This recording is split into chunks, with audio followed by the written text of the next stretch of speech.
I'm recording. Great.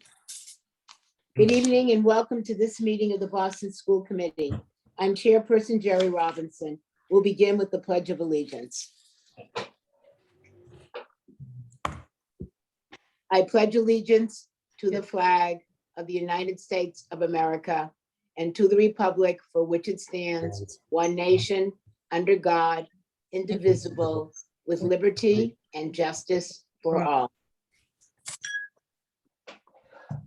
Because this is a remote meeting, I will ask Ms. Sullivan to please call the roll.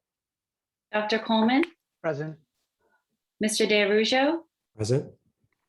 Ms. Mercer, Mr. Tran, Yes. Mr. O'Neill. Here. Ms. Robinson. Here. Thank you. Thank you, Ms. Sullivan. At this time, I would like to entertain a motion for the school committee to adjourn to executive session for the purpose of conducting a strategy session related to collective bargaining with the Administrative Guild, SCIU Local 888, and the United Steelworkers of America, Local Evans 8751, the school bus drivers.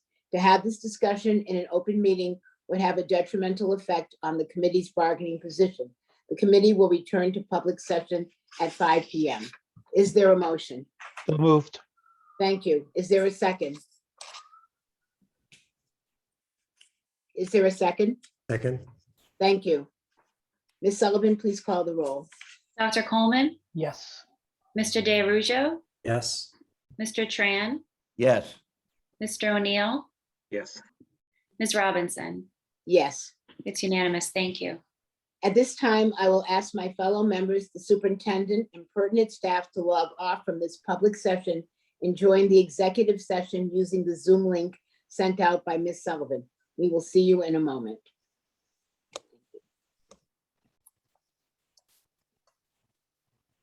We're live. Good evening, everyone. The committee has just returned from an executive session for the purpose of conducting a strategy session related to collective bargaining. Tonight's session is being shared live on Zoom. It will be rebroadcast on the Boston City TV and posted on the school committee's webpage and on YouTube. Tonight's meeting documents are posted on the committee's webpage, bostonpublicschools.org/school committee, under the November 17th meeting link. The agenda, presentations, and equity impact statements have been translated in all of the new major BPS languages. Any translations that are not ready prior to the start of the meeting will be posted as soon as they are finalized.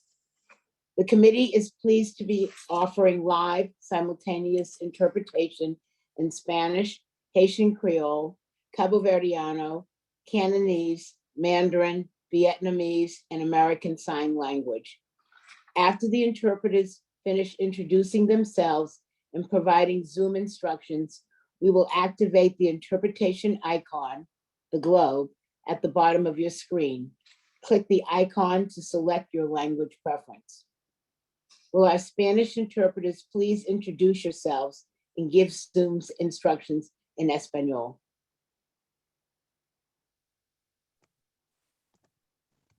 Thank you very much, Madam Chair. Good evening, everyone, distinguished audience and school committee members. My name is Juan Bernal. I am the simultaneous interpreter for Spanish that will be assigned for this meeting, along with Mr. Randolph to interpret for this meeting simultaneously. We will be taking turns every 30 minutes accordingly. I will proceed to explain how to access the interpretation icon in Spanish. Muy buenas noches para todos. Mi nombre es Juan Bernal. Soy uno de los intérpretes simultáneos asignados para la reunión de hoy. Con mi colega Randolph Domínguez vamos a estar tomando intervalos de 30 minutos cada uno en la interpretación. Para accesar el recurso de la interpretación, busquen el icono que aparece en la parte inferior de sus pantallas. Es un globo redondo. Hagan un clic sobre el globo y seleccionen español como su idioma de preferencia. De cualquier manera, las personas que se estén conectando de un teléfono celular, de un iPad o de una tableta, busquen los 3 puntos que aparecen en la parte superior de la pantalla donde dice Language Interpretation, interpretación, y seleccionen español como su idioma de preferencia.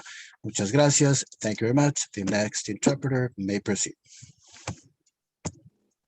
Good evening, Madam Chair. Good evening, members of the school committee.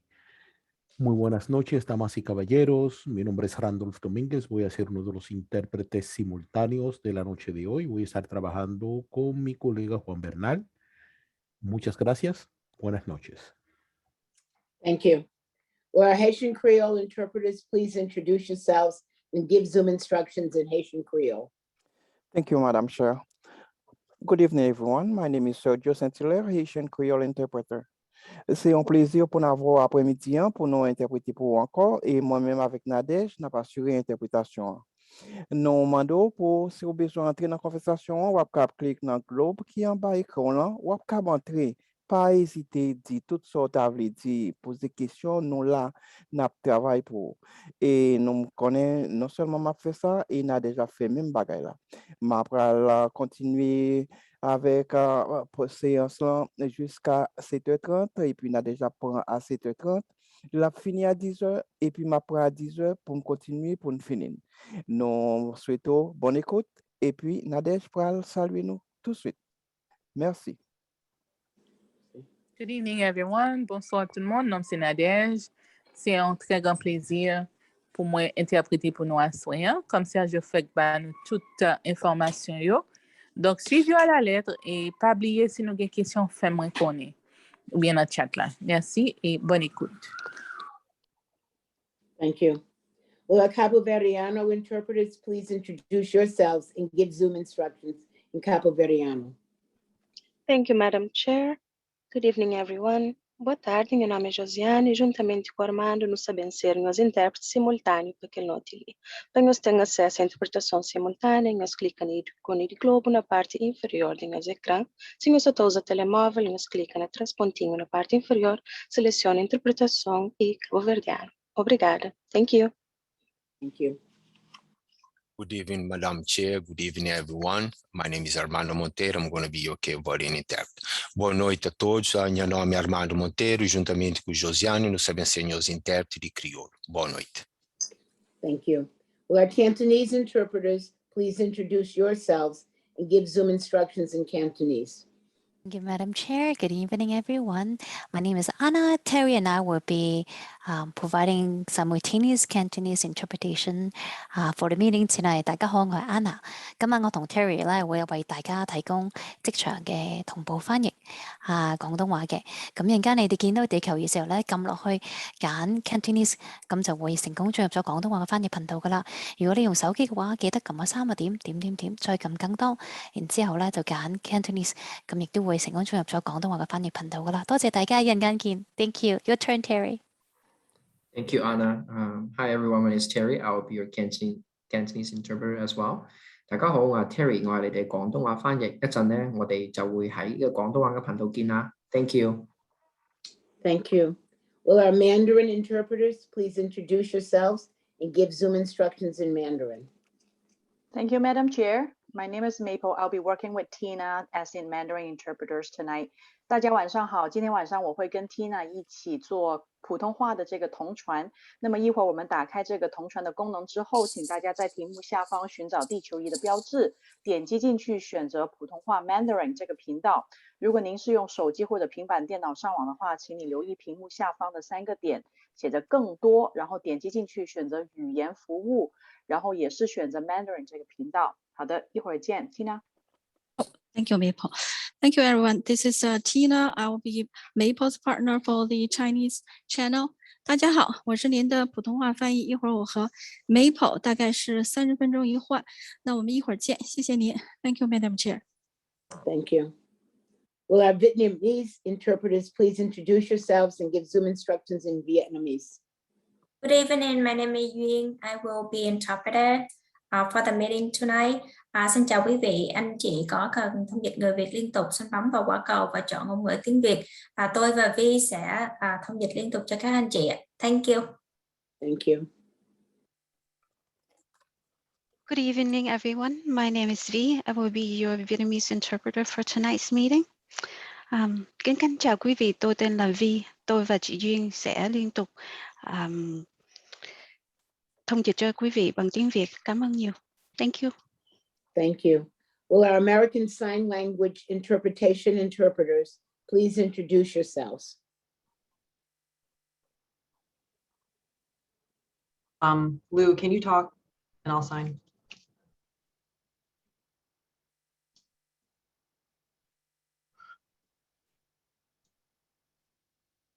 Can you talk? Yes. This is Lou Traina. And Lucy Annette is the other sign language interpreter. And the third is Sharon Mendez.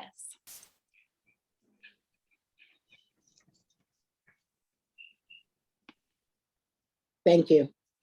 Thank you all for assisting us this evening. Thank you to all of the BPS staff behind the scenes who also provide Muito obrigado a support todos nós que estão ali presentes. for our virtual meetings to run smoothly. We will now activate the interpretation icon at the bottom of your screen. I'd like to remind everyone to speak at a slower pace to assist our interpreters. Thank you to everyone who signed up for public comment.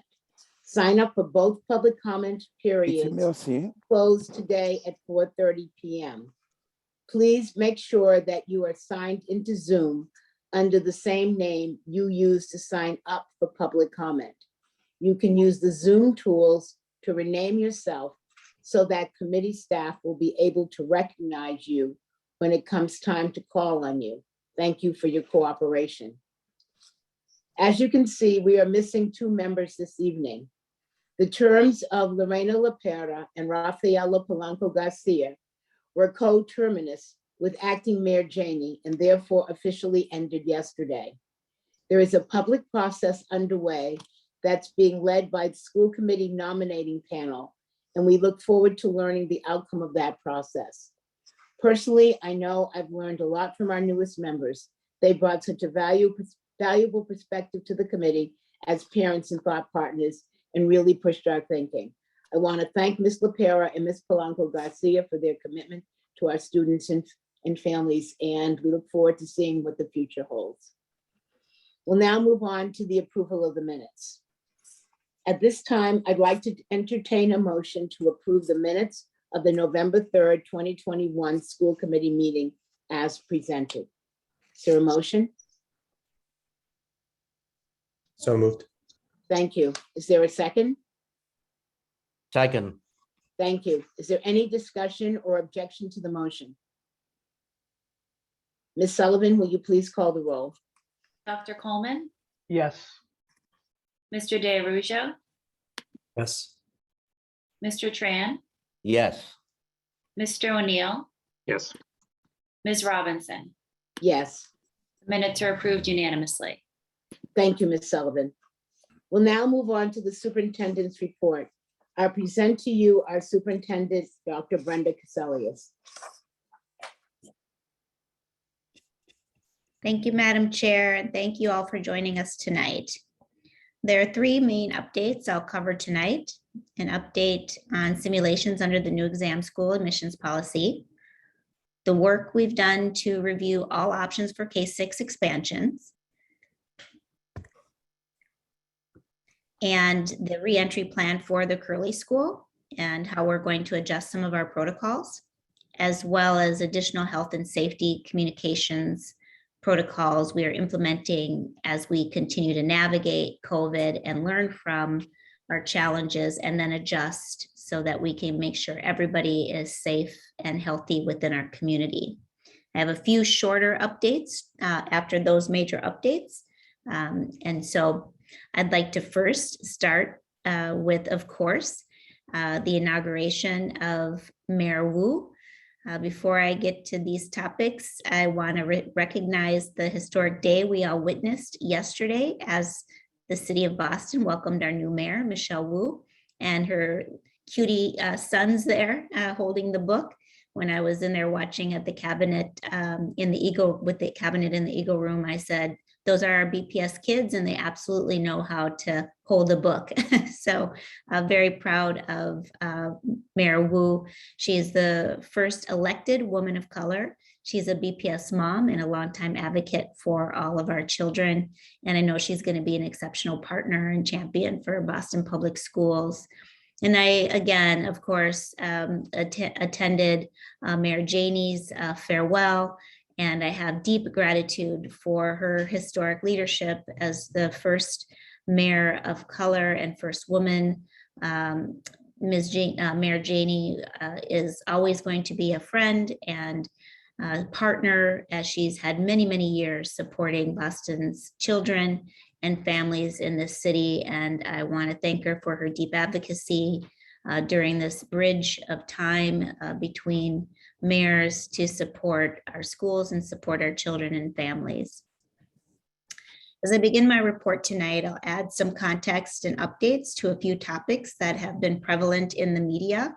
First of all, there's been a lot of conversation about violence in schools across the nation, across the Commonwealth, and also within Boston Public Schools. 2 weeks ago today, as we began our last school committee meeting, I received a call just before we went into that meeting that principal at the Henderson School had been assaulted by a student. Obviously, that was extremely troubling and really cause for a lot of concern within the principal corps and within our entire community. My team quickly responded to ensure that she and the students in the community were supported and that they were safe from additional perceived threats. I'm incredibly grateful for our team's really quick actions as they've worked together over the following week to restore a sense of security and peace.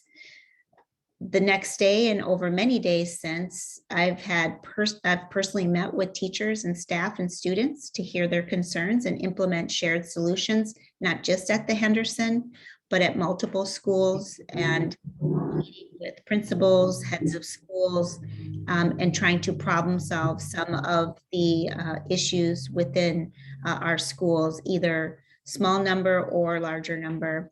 I've also continued to monitor the implementation of the safety plans that we put in place and the learning environment, both at the Henderson and at several other schools with our operational leaders, our school superintendents, and our chief of schools, and our chief academic officer, Drew Eckelson.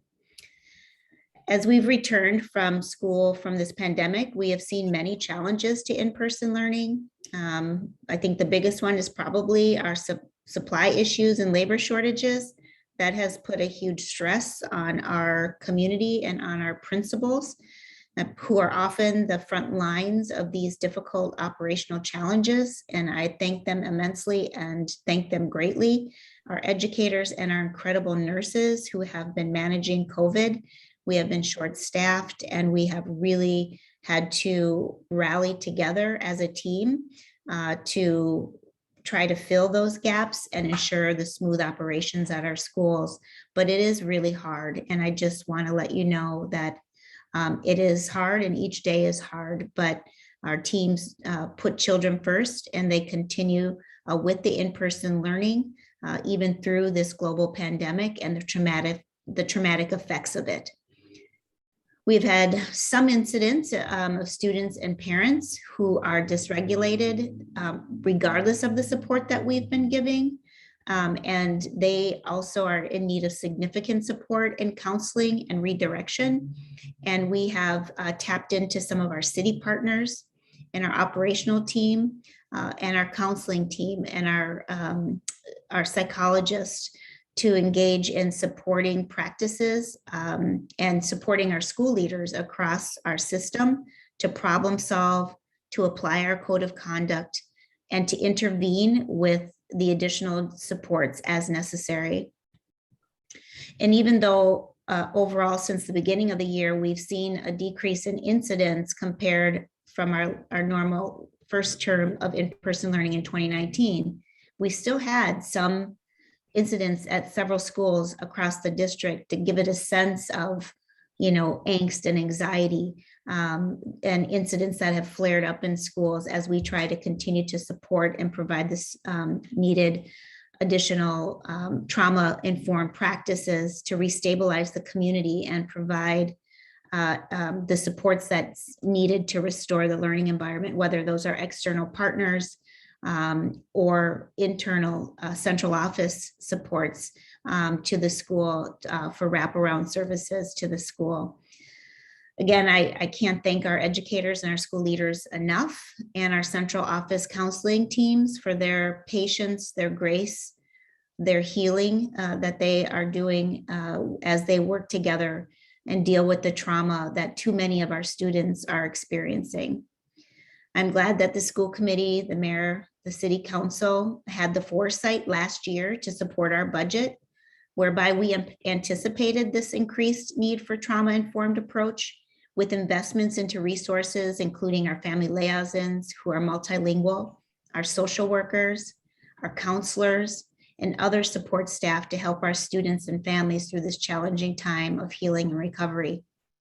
We've also increased support staff and will continue to work with the BPS crisis team, our BPS safety services team, the Boston Police Department, and other community partners to ensure that we're fostering safe, welcoming, inclusive, and affirming learning environments where all our students can thrive and learn in safe environments. I look forward to working with Mayor Wu as she looks toward police reforms and ensuring our buildings and the immediate community is safe. As you know, Boston Public Schools is in the final stages of updating our code of conduct, and I look forward to working with all of you on getting that policy passed and implemented so we can be clear on our expectations and establish clear roles and responsibilities for all the staff that are working in our schools.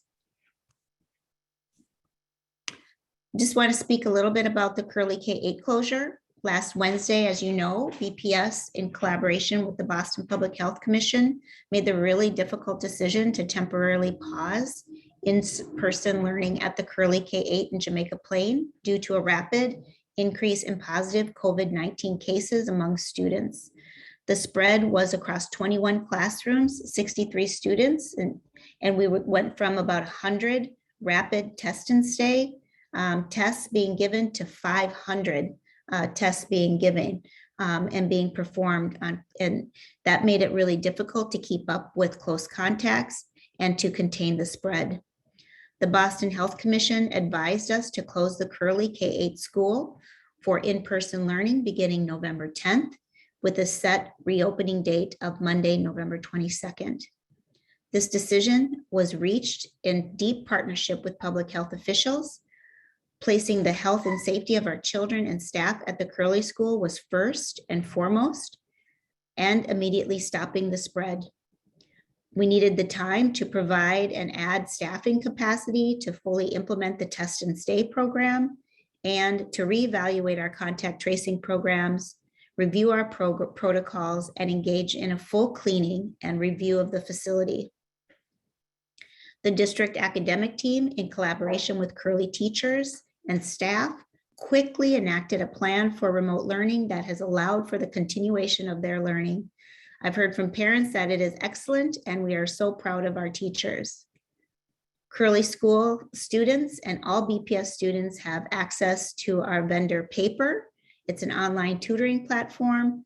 In addition to the wonderful teaching that is going on every day, this will allow students and teachers to access academic resources and support, and also provide additional support to parents who are supporting their children at home. This program is available for all BPS students across the district. We also worked with our operational team to make sure that we had food access and made sure that we had nutritious meals. The facilities department completed a total COVID-19 sanitation of the Curley School building once it was closed. And it's important to note that because the district is following the public health guidance to quarantine the entire school community for 10 full days, testing will not be required upon admittance to the school building on Monday. I know that this has been a very trying time for this Curley School community, but they really have pulled together and we are so proud of them. It is also important to note that while there has been an extreme focus on outbreaks in a few of our schools, the overall number of reported cases in our district is very low, which means our prevention and mitigation systems are working. On average, since the beginning of school, we've seen about 12 cases a day reported, reminding you that we have 50,000 students and we have 10,000 employees.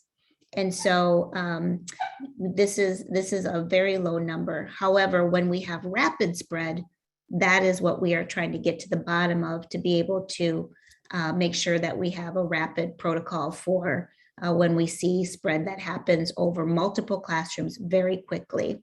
That is what we're regrouping about, and that is what we want to make sure that we shift our mitigation efforts so that we can ensure that it doesn't happen again. And we've learned from this situation, and we're going to be sure our schools are properly staffed to handle these types of situations when we have the rapid spread and in such a short time frame. And we'll be putting in place this new guidance and providing additional training for our staff as we move forward.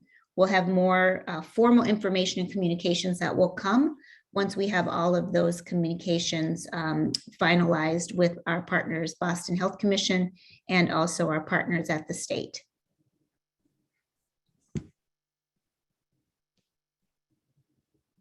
One of the lessons that we've learned throughout the past weeks is around communication. And so one of the things that we are looking at is how often we communicate and how transparently we communicate.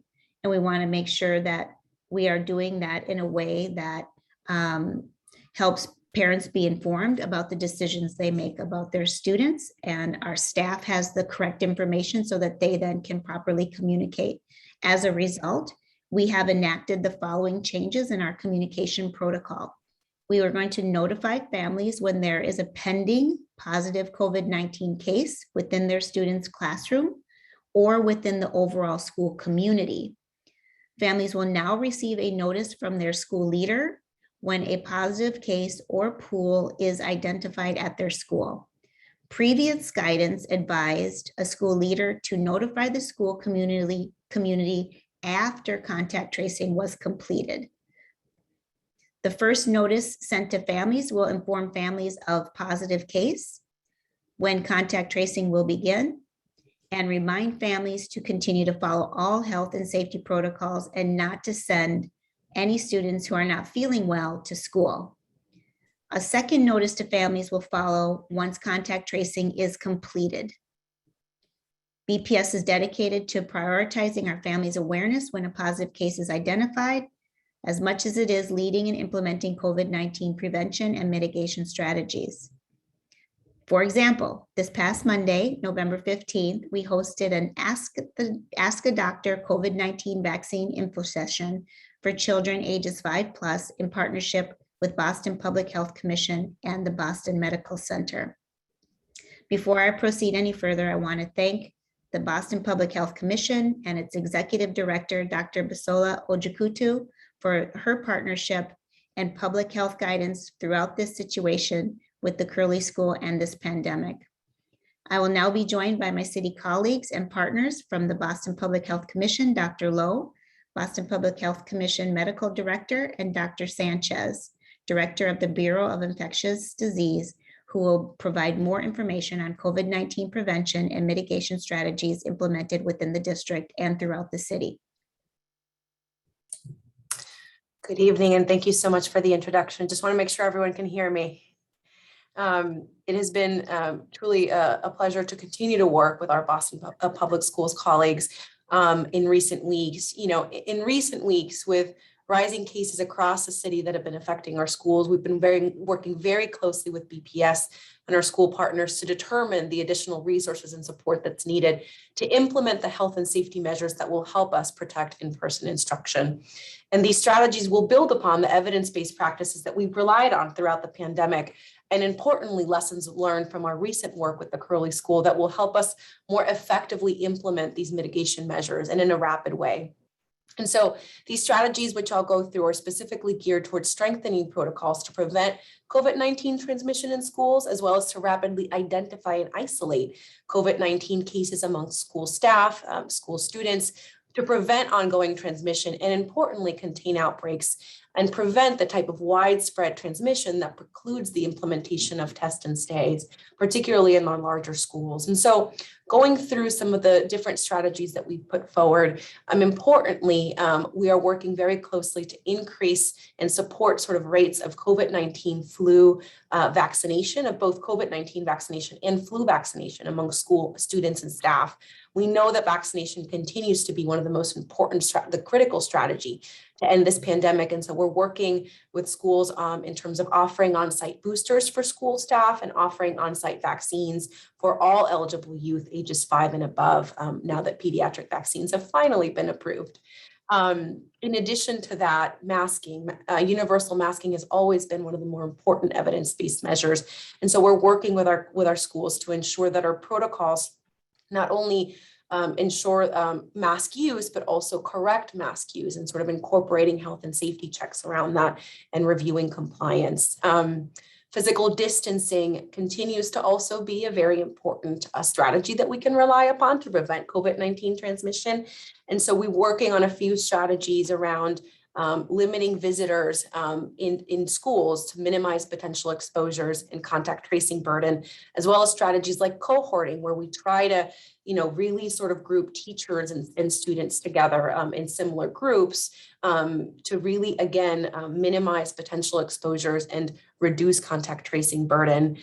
An important part of sort of— Dr. Sanchez, please slow sure. down. Oh, sure. Thank you. Apologize, I can pause there. Let me know when I can resume. No, you can't. Just slow down. Oh, okay. Interpreters. I'm a very can't- quick talker. can't keep up with you. Thank you. An important part of the lessons that we've learned is really around ensuring the availability of testing and the ability to implement testing in a rapid way in our schools. And so we are working around strategies to expand our COVID-19 testing infrastructure and resources in schools, as well as trying to guide increase in consent rates for test and stay programs amongst our school families so that these programs can be rapidly implemented in the event of COVID-19 cases being identified. And again, part of a larger strategy to really avoid sort of the type of widespread transmission that makes it hard, to really move forward. In addition to that, symptom screening continues to be an important strategy that again, staying home, when individuals are sick, it's really important that they stay home. And so we've put forth measures around ensuring that parents are able to know the symptoms to look out for, know sort of the guidance around keeping children home when they're feeling sick, as well as resources around how their schooling can be supported in the event that they have to stay home through home and implementing home-based symptom screening. In addition to that, implementing symptom attestation for our school staff, our school teachers, and putting forth policies that will ensure that they're able to, to admit to sort of the presence of symptoms and stay home and not fear any additional repercussions around that. And finally, I think an important piece of all of this is really acknowledging the importance of an equity-centered approach around health literacy and communication to our families, to our school teachers, to our employees. And, thinking about advancing, measures to ensure that information around testing consent, information around symptom screening, information around COVID-19 vaccination, and all of these different measures really is available in multiple languages, is available in sort of, in different literacy levels, so that our whole school community can benefit from this information and be aware of the importance of the mitigation strategies to prevent COVID-19 outbreaks in our schools. And so I'll pause there and thank you very much for your attention. Thank you, Dr. Sanchez, and again for your partnership. We're so excited to have you join the team. That's a perfect segue for me to talk a little bit more about vaccines and getting our students vaccine. It's been really excited to see our students get vaccinated 5+. Over the past couple of weeks, we're continuing to work with our partners at the Boston Health Commission to ensure that our students and families feel safe, informed, and have easy access to the vaccines. We've had a wonderful partnership with Boston Women's Hospital, Brigham Women's Hospital, Boston Medical Center, Mass General Hospital, who are hosting several vaccine clinics in November and December. You're going to be able to find all of that information and dates and locations on our BPS website and in our newsletters at bostonpublicsschools.org/vaccines. And we'll continue to add more to the list of available clinics to ensure all of our students and families have the opportunity to get vaccinated, and that will help us all stay safe. We're working a plan to have BPS Family Fun Days in the new year and include vaccine distribution for those who are interested in receiving one. Please keep your eyes peeled for various district communications, providing details on info sessions and vaccine clinics to promote upcoming events. I also wanted to give you an update on the article in the Boston Globe that ran this weekend about lack of services for our students who are learning English as a second language.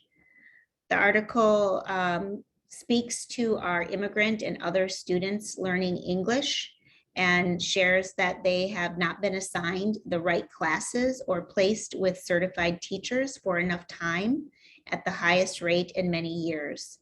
The article also references remote learning shifts during the pandemic and recurrent changes in leadership within our Office of English Learners as symptoms of delayed services. I'd like to illuminate some of the challenges the district has faced in reporting the services rendered to our English language learners, not as an excuse, but to provide context. In part, due to staff shortages, there has been a gap in data entry to reflect the services our students are indeed receiving. The Office of English Learners is actively working with each school to assist with data gathering and updating our student information systems with this critical information. The Office of Human Capital is continuing to address ongoing staffing shortages by working to fill our vacancies. Based on initial updates and reporting, the data is trending in the right direction and trending significantly upwards to show that our English learner students are in fact receiving the services critical to their educational success. As this data entry becomes up to date and before our next submission in December to our DOJ, we will share the results in our upcoming public English language learners task force meetings, and I will continue to provide you, the school committee, an update at our next meeting on where we're at with the data entry and the services that our EL students are receiving. I'm confident that the team, in partnership with our school leaders and educators, are going to get this data cleaned up and ensure our students are getting their appropriate services. Last school committee, I was asked to bring back further simulation data on our new exam schools admission policy. Specifically, members asked me about the concern brought forward by some families that some schools had zero chance of getting a seat at one of our 3 exam schools. I'm happy to report that our simulations bear out that this is not true. All schools have an opportunity for students to receive an invitation to a BPS exam school. As you will all recall, our goals when we adopted our new exam school admissions policy in July was to significantly increase access to our 3 exam schools such that rigor is maintained and the student body better reflects the racial, socioeconomic, and geographic diversity of all of our students in the city of Boston.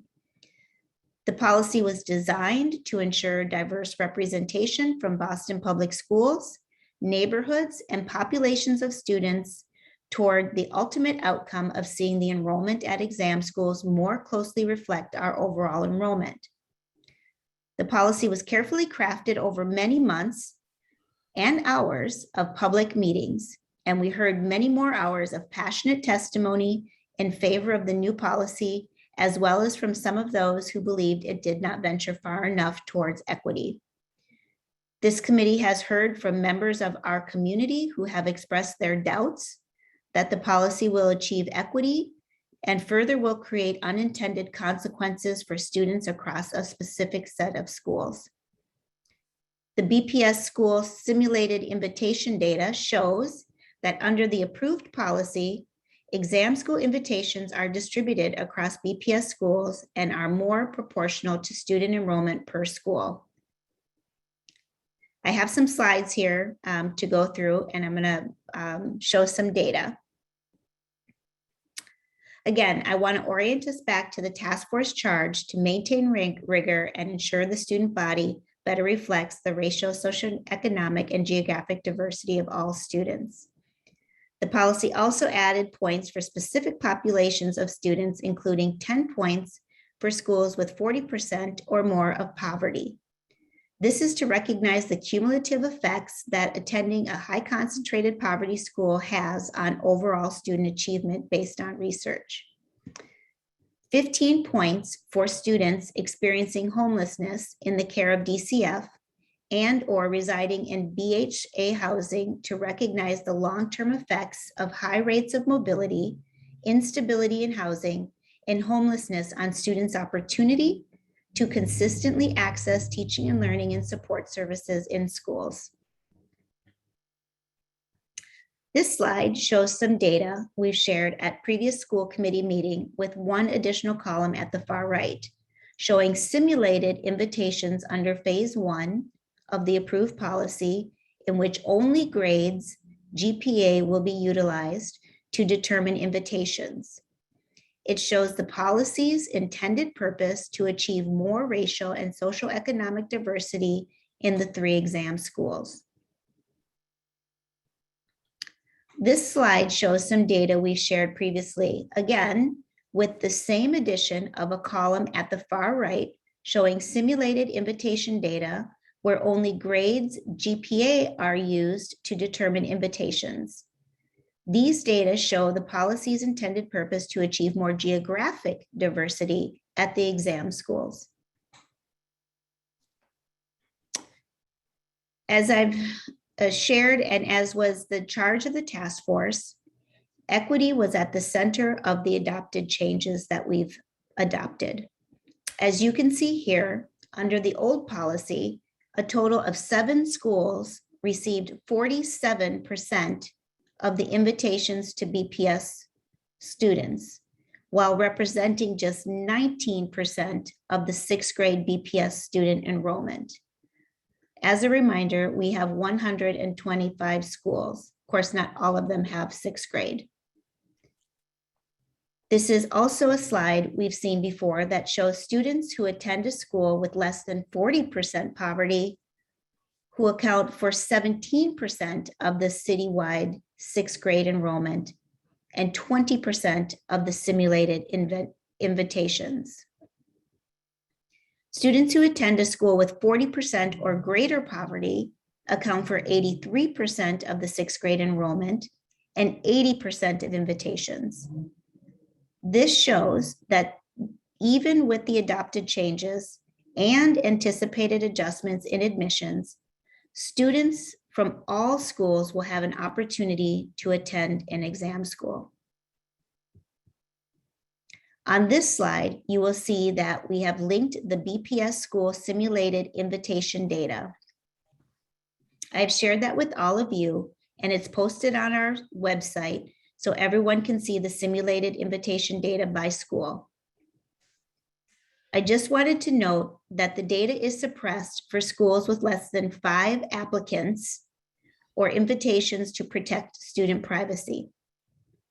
Also, if a school does not have invitations, it is not because they did not have any students who apply. It's because they did not have any students who applied or who did not receive the grades or test scores to qualify. So let me just say that again, since I messed up a bit. I want to be clear that if there is a school that does not have invitations, it isn't because they don't have the opportunity to get invitations. It's because either a student didn't apply to an exam school or they did not have the grades and/or test scores to qualify. The simulation is run with both grades and exams and grades only. This school-by-school grade analysis shows that under the approved policy, exam school invitations are distributed more equitably across BPS schools and more proportional to student enrollment at each school. Even with simulated changes in admissions patterns, every school still has an opportunity for invitations. We have posted all of this information on our website so that everybody can clearly and transparently see it. Finally, we also posted an interactive map on our website where you can input your home address, find your tier, your socioeconomic tier, based on the new admissions system. We also will make this slide deck presentation public, and we will post it on our website very soon for those who would like to examine the exam school admissions policy changes in more depth. Now I'm going to quickly move and just give you an update as well to some concerns that were brought forward last week about Build PPS and our anticipated vote on the closures of the Jackson Man, the Timothy, and the Irving.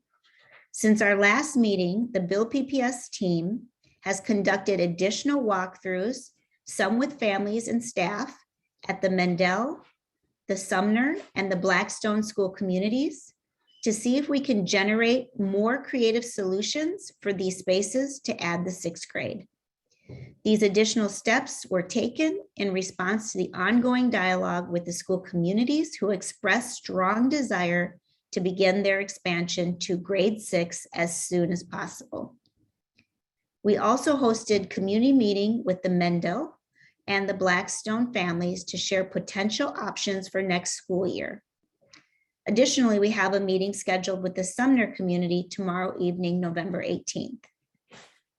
In addition to walkthroughs with families in all of these schools, we are also speaking with our partners at the city to assess whether or not our other city buildings or community center spaces are available for our use, even if on a temporary basis.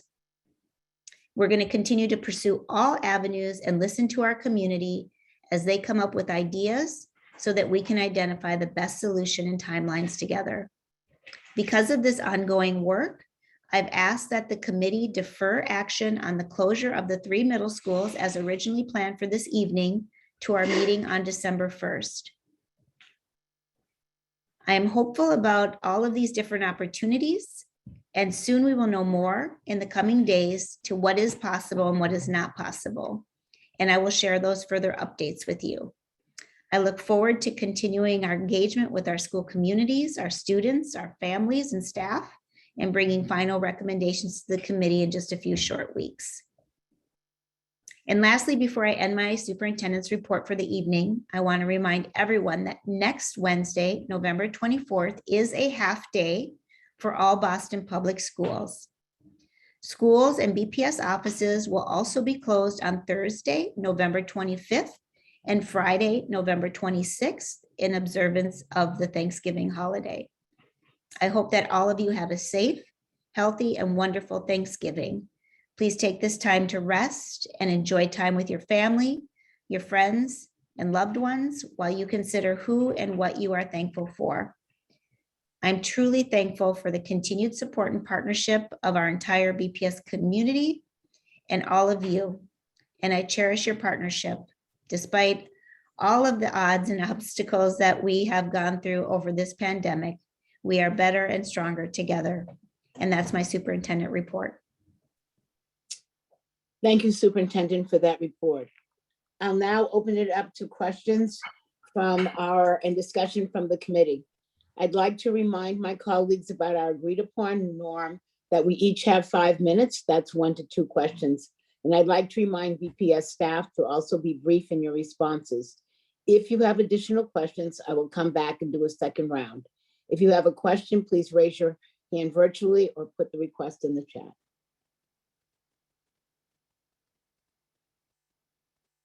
Mr. DeArujo? Thank you, Madam Chair, and thank you, Superintendent. Lots of stuff going on, so lots to cover. I just wanted to first say briefly on the Henderson. I appreciate the update on that, and really the emphasis on resources going in around trauma, and of course, security and keeping our children and our staff and families, safe in those spaces. I just remember my own personal experience witnessing some, pretty serious, gang fights at the Umana when I was, 12 or 11, and it really sticks with you. And it took a while, I think, to kind of, get through that. And obviously got past it, but it can have a real visceral, significant impact on young people to witness and to hear about it. And it just kind of, the good things build and bad things, can build too. So it's important for us as adults to step in and break that cycle. So thank you for that. And please do keep us posted on that. I do want to talk about, I thank you, Superintendent, for referencing the news article around English language learners. As my colleagues know, I'm the co-chair of the task force. We are doing, we'll continue to do more in-depth and detailed work on that. I do just want to say generally a few things. And one is that I think, the superintendent highlighted this. I don't want to we use all these words like that have a lot of, crisis and, all these things. And, but really there's a lot of work that we can do there. It's a substantial part of the population that we serve.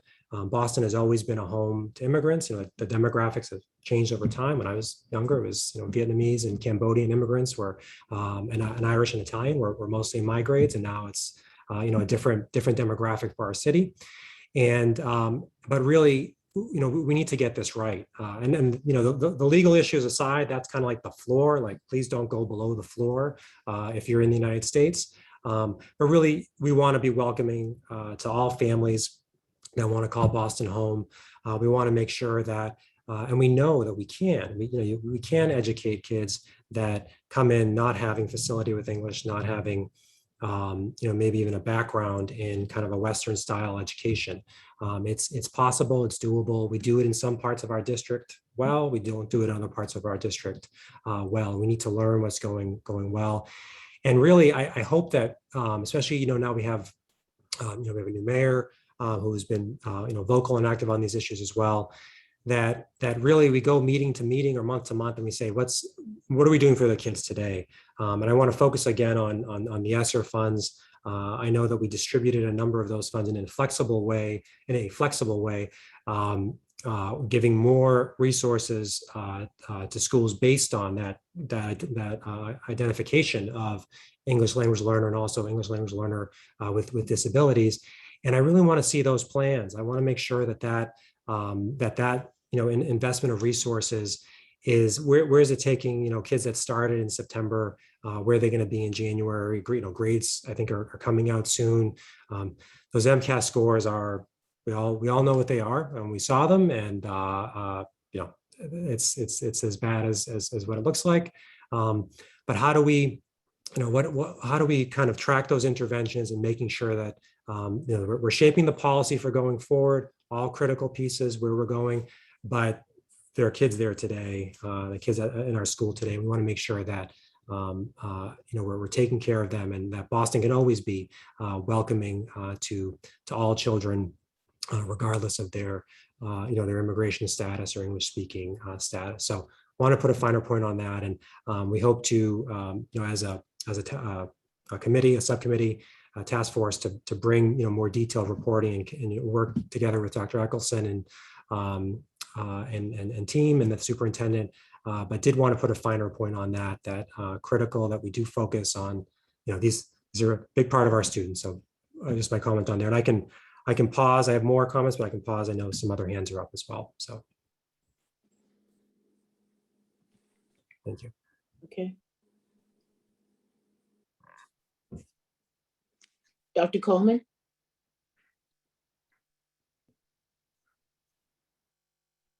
Thank you. Thank you.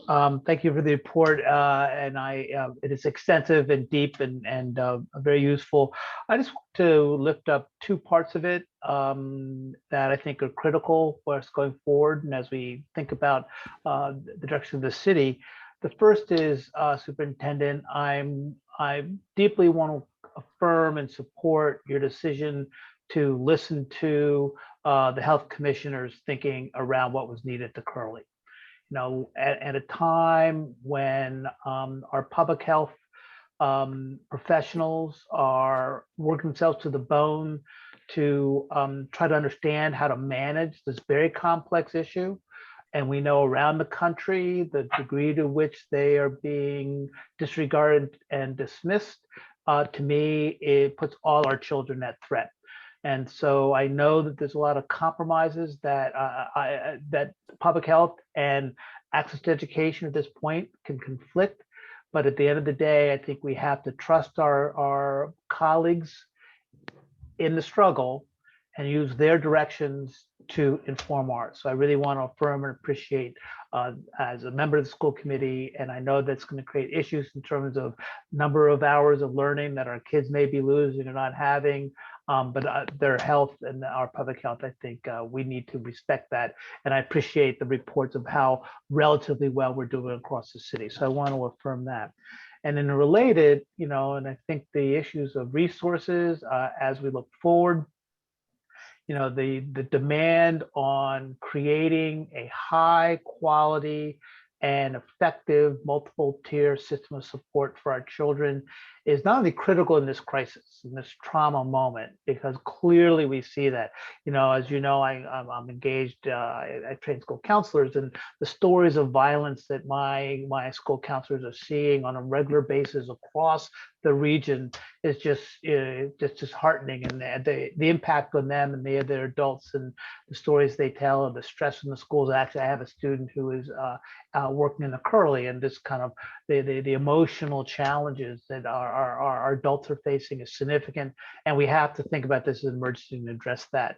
But even more importantly, over the next 5 years, if we're going to make any real gains in our children's access to high quality learning, we have to provide them the social emotional support they do. And I know you're increasing school counselors, increasing school adjustment counselors, increasing social workers, and working with across the city. And I'm not saying that you're not trying or that you're ignoring it. I know that you're working very hard. I just want to publicly affirm that from where I sit as maybe one of the most important focus of investment and strategies to support our recovery and rebuilding the type of high quality learning experience we want for our children. So once again, I want to affirm the tough decisions you've made around the public health and the social emotional needs of our children, and encourage us to continue to support that. Thank you very much.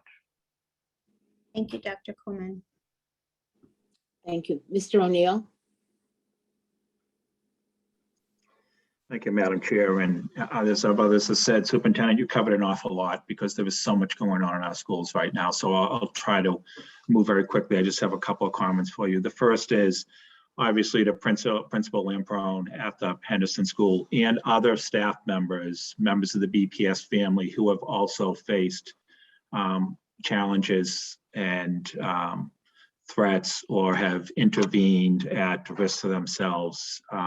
There's a lot going on. Dr. Coleman, I wish them all the best. I thank them from the bottom of my heart, and they are in my prayers, and I know that they feel the support of the full BPS community as they recover. But Dean Coleman just mentioned the emotional challenges for adults, and meaning our staff, I believe. It is also for our students and their families and the general public. This is not a Boston issue. This is not a Massachusetts issue. This is happening in districts across the country. And every district is wrestling with us how to deal with the mental challenge, the mental stress and the mental health challenges that result from it as people have come back into contact with general public, having been away from it for a while, et cetera. These are real serious issues. Superintendent, I thought you and your team took a very thoughtful approach, particularly at the Henderson, but at some other schools as well. And I hope you continue to be very proactive about that.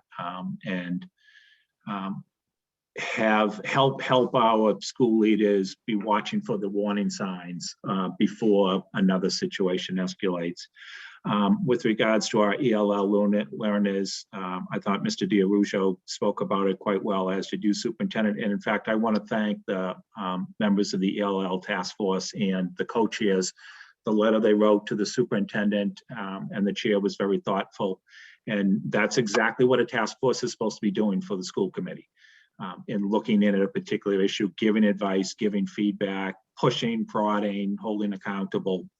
And we thank Mr. D'Arrujo and your co-chair, Ms. Lee. I think it was very helpful. With regards to the rapidly adjusting COVID situation, thank you, Dr. Sanchez and the Boston Public Health Commission. You know, we have to adjust so rapidly on this. And it reminds me of the Patriots defense, you know, switching things up after giving up a touchdown immediately to Cleveland, but then nothing happened the rest of the game, right? It's because they adjust and they learn on the fly. And sorry to use a sports analogy, but let's face it, this whole region of Patriots fans. So I think I can get away with it, but that's exactly what we're facing now. And I was very struck. I joined a Saturday morning Zoom call a week ago with about 100 parents at the Manning School, along with our two past members, and we will see if they rejoin us, Ms. Polanco Garcia and Ms. Lorenzo. And the feedback from the Manning parents was fascinating because two messages came through loud and clear. And this will be a situation that plays out in all of our schools. First, the parents were saying to us, we want to be part of the solution. That came through loud and clear. The second thing that came through loud and clear is something that I have said repeatedly, so I'm using my words to paraphrase the message that was saying. The parents were saying to us, in the absence of information, misinformation flourishes. And they were saying, I know you were waiting to do contract tracing, but we're already hearing from, you know, we're bumping into people at the playground or out shopping, or our child is talking to someone else's child, and stories are spreading quickly anyway. And so we need the district to be more upfront on communication. So I really appreciate tonight, Superintendent, that you particularly talked about how you adjusted on communications. So now we're not waiting till the end of contact tracing, but now the school leader has the ability to reach out to their community and say that a case has been found, et cetera. I think that's adjustment on the fly that is critical, and I think will be very well received by other school communities who face issues such as what the Manning faced and the Curley faced as an example. So I'm glad that we're listening to parents who can be our best teachers in many cases, and that we are adjusting. And lastly, Superintendent, thank you for showing the simulation data tonight, or the additional simulation data. I look forward to going through it in detail. I know it just got to us and I did not get a chance to dig through it. You said it's being posted publicly. I do want to look at it on a school by school basis to understand the comments that you made tonight. I think, and I'm sure many members of the public will be as well, and will be looking at it. And I will be very clear. I was one who have talked about concern over unintended, out of unintended consequences. Did we in an unintentional basis hurt some particular schools and give them zero chance of getting in? And it's easy to see at a high level how that could potentially be thought of, because it's one that I thought of as well. So I look forward to going through the data. You said tonight, Superintendent, that that is not the case. And so thank you for that clarification. I'm going to be going through the data, and I'm sure others will as well. And I'm sure this will be a subject of conversation in the future as well. But thank you for providing the additional simulations. And that's all, Madam Chair. Thank you, Mr. O'Neill. I just want to comment that even though we're adjusting the communication, sometimes that still might be not as fast as the word of mouth. So we'll get it out and have school leaders get it out, but sometimes word of mouth, with the way that we have social media and other means of communicating, could be before we get it out, but we're attempting to adjust so that we can get it out faster. I agree, and I agree, but I'm also glad that it appeared, and maybe I'm just implying this or assuming this, that you were involving school leaders more in the decision about how to communicate with their particular community. their school community. And I think that's great because they know their community best, you know, how to get word out. So I know you balance the protocol of a district-wide approach, but even by allowing those communications to come from school leaders sends a message as well. I don't know if Dr. Lowe wants to speak to this just briefly, but yes, we are having school leaders communicate, but we're still really trying to hold that it should be a health professional who is providing the contact tracing and who is providing the health advice to families, because, you know, they can think that they're a close contact and in fact they just aren't. And I don't know if you wanted to speak briefly again, Dr. Lowe, about the conditions for being a close contact, just briefly. Sure, it is complicated. I mean, the definition in the community is spending within 6 feet in more than 15 minutes over a period of time. And that is masked or unmasked, and that does not include vaccinations. Within schools, if you are more than 3 feet away with masks, you are not considered a close contact. And so that is a difference based on evidence that was reviewed within our Massachusetts schools, that cases did not increase if students were to maintain 3 feet of distance from each other with masks on.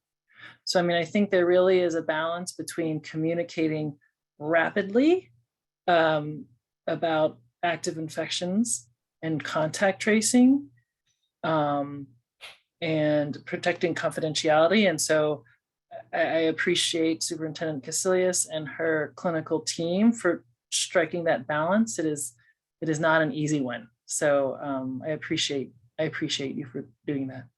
It's sobering thank you, Dr. Lowe. It's sobering to listen to Dr. Lobo Lopes talk about her late nights calling and getting calls that come back because she calls numbers and the numbers are not answered, or she has the wrong number and she's got to leave a message and wait for the call to come back. And I mean, just the incredible persistence that she has and patience and grace. I admire her and her team so much for what they've been doing during this pandemic.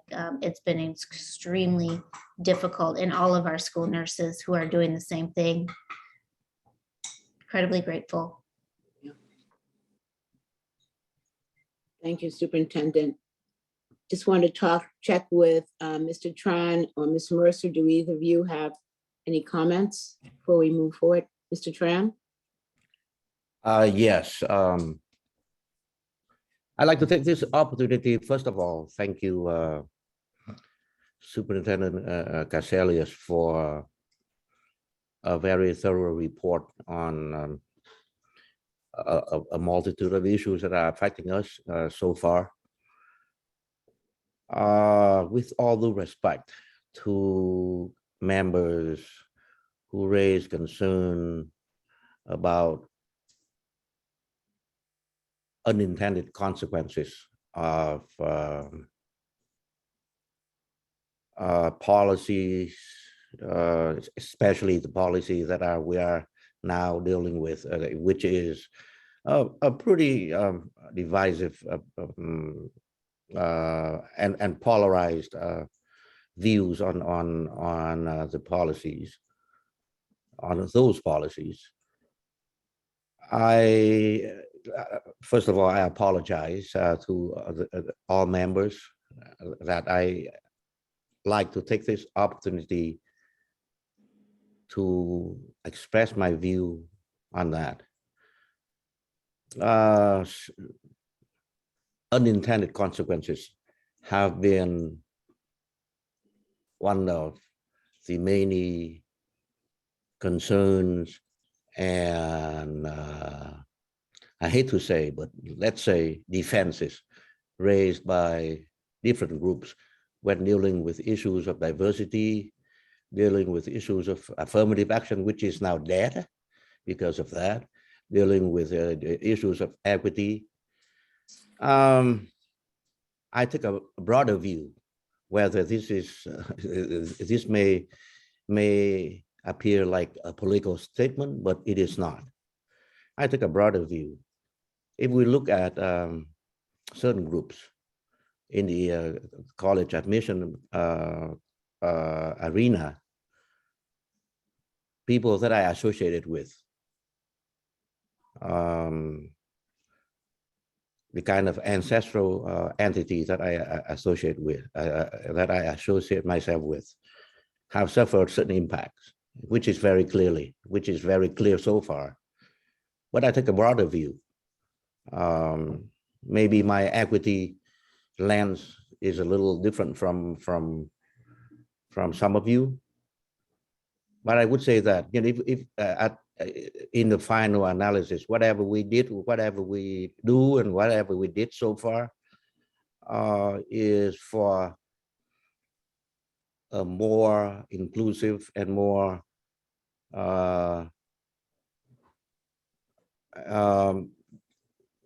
diverse, which would contribute to our, you know, to the health of our Boston public school system anyway. So I stand with the group that has always been advocating for that. And while I appreciate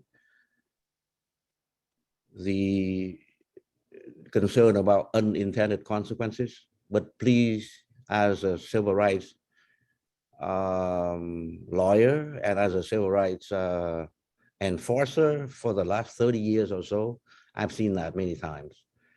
I share that, but at the same time, I don't believe that is the core issue that should affect the larger view of the program. Thank you. Thank you, Mr. Tran. Ms. Mercer? I just have a quick comment. I just want to say thank you to Dr. Caselius for and Ms. Robinson for allowing my school's BSU to come together and just talk about some of the issues that are on our minds as both high schoolers and young adults and teens. And I appreciate it a lot because I feel like we made a breakthrough and we got a lot accomplished and done. Thank you, Ms. Mercer. Superintendent, before we go back around, I have a question. You alluded to it in your report, but didn't really go into much detail about the staffing challenges that you've been facing in both on a daily basis in schools, but also as some of the work around ELLs and special ed gets pushed back because we don't have all of the staff we need. Could you talk to that a bit, please? I think second to COVID, I think this is the hardest thing right now on our school leaders and on our community overall.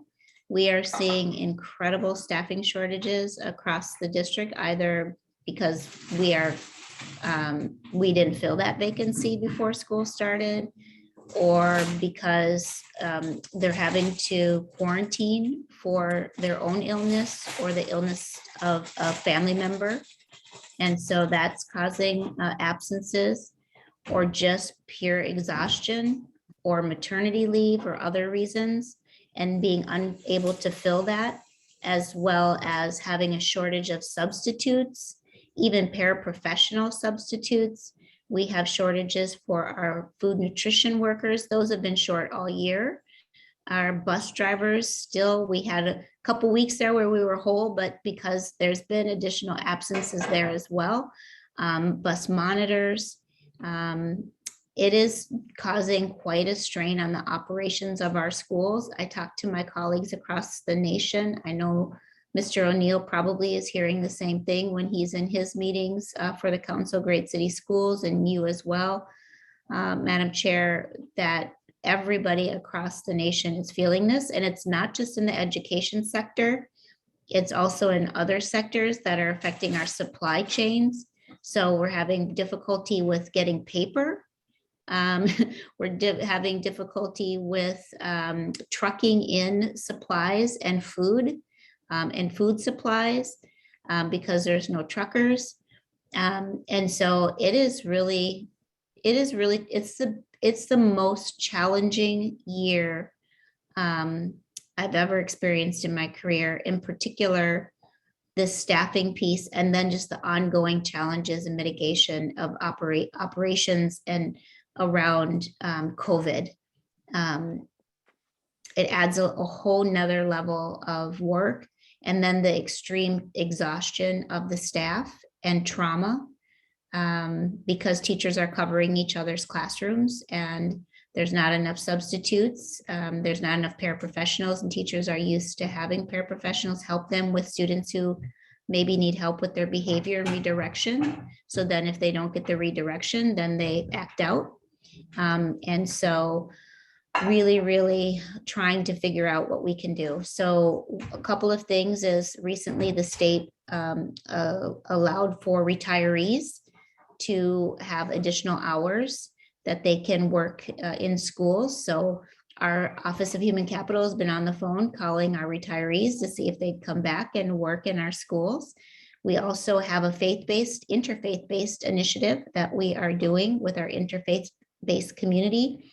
We are hoping to have 100 faith-based communities who can commit to finding us 4 individuals to fill some of our vacancies. They have retired teachers in their faith communities and paraprofessionals and folks who need work.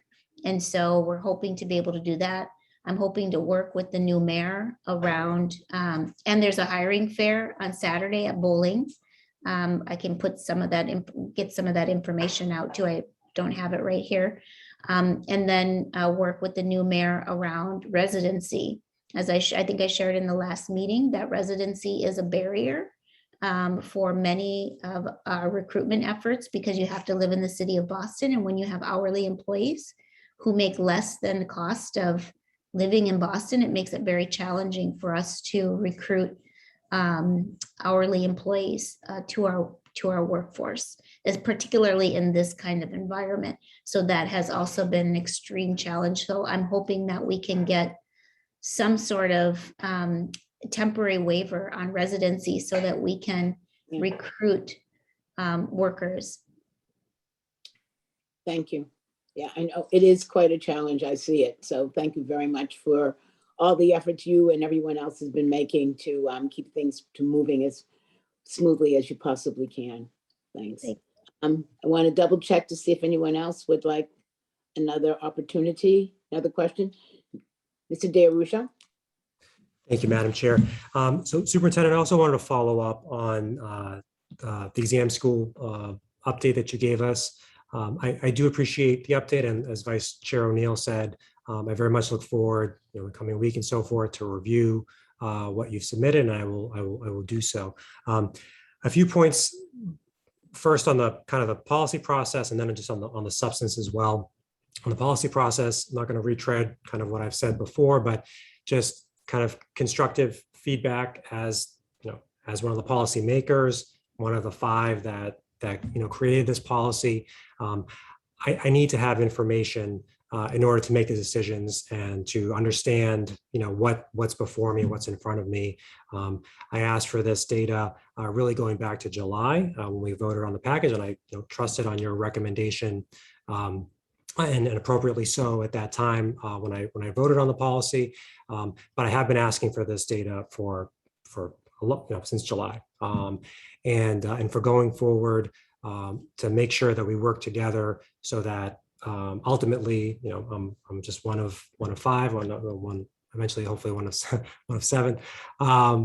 That we do need to work closely together to ensure that we get the information that we need in a timely way. I know we're going to explore in the new year, adding more resources in terms of, getting maybe some external resources for getting data simulations, doing all these things that are really difficult to do in the context of the, as you mentioned on, other fronts on the pandemic and staff shortages and so forth. But essential for me as that policymaker to have that information and work closely with you on that.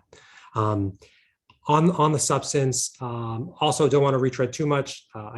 I've been just focusing on the 10-point piece. Since July, I've been very public about my skepticism of that particular tool in the formula that we approved. I know that, we all kind of raised the parts of it that we like. I think we all agree, the five of us agree on the bigger picture of advancing equity, of retaining rigor at the schools. And we all have different perspectives on, I really care about this piece, I don't care so much about that piece. And I get that, I understand that. And this was one piece, among many. I am concerned, to be honest, that some of these I did care about most, including the investments in grades 4 to 6 to make sure that that our kids are ready, that if they want to apply to a college preparatory program, that they're ready to do so, and that they, and then if they do get an invitation, that they're ready to succeed there. And I'm really concerned about that. And I know the context around staff shortages and pandemic and so forth, but we keep rolling it forward, and I think that that's really problematic. With respect to the 10 points. As I think many of us here, we've heard from families from different schools, including I've heard from folks from the Elliott, from the Kilmer. I think I've heard from every single person at the Allegheny in the past few days. And of course, I live in East Boston, and I do very much admire the advocacy and the work that our families have done. This is the first time I've actually heard, from the Allegheny, families calling in languages other than English and writing in languages other than English. And I think that was really special, and something I did not see actually when we had the bigger policy discussion leading up to July. So I appreciated that. My concern around that 10 points continues to be that it is a tool that I don't think is, first in this year, not necessary, given that we're not giving an exam. I am concerned about the discrete nature of it. And I've explained this before, that it's either 0 or 10. I think a number of us did want to consider kind of a more, graduated application of it, which may be fair. I look at a school like the Allegheny, which even though it's small but mighty, and it illustrates, I think, the unfairness of giving a school 10 points versus the tier structure which we created, which revolves around census tracts and kind of much more factors. Where you have a school like the Allegheny that is within a half mile of the Adams, they get 10 points. The McKay, they get 10 points. The Umana, they get 10 points. They're within a mile of the O'Donnell, the Otis, the Bradley, the Guild, all those programs, all those schools. If your kid goes there, they get 10 points. The Allegheny itself is within a distressed census tract, at least it was up until, I don't know how things are going to change in East Boston going forward, but it's across the street from affordable housing. It's down the street from affordable housing. It's 2 blocks over from BHA, one of the largest BHA housing developments, I think, in the state. So it's hard. I think it's hard to tell folks like, hey, if your kid was in this program, within walking distance, you're going to get this bump in your application. But because you were either lotteried in or maybe chose to be in this other program, you're not. And there's a real concern there.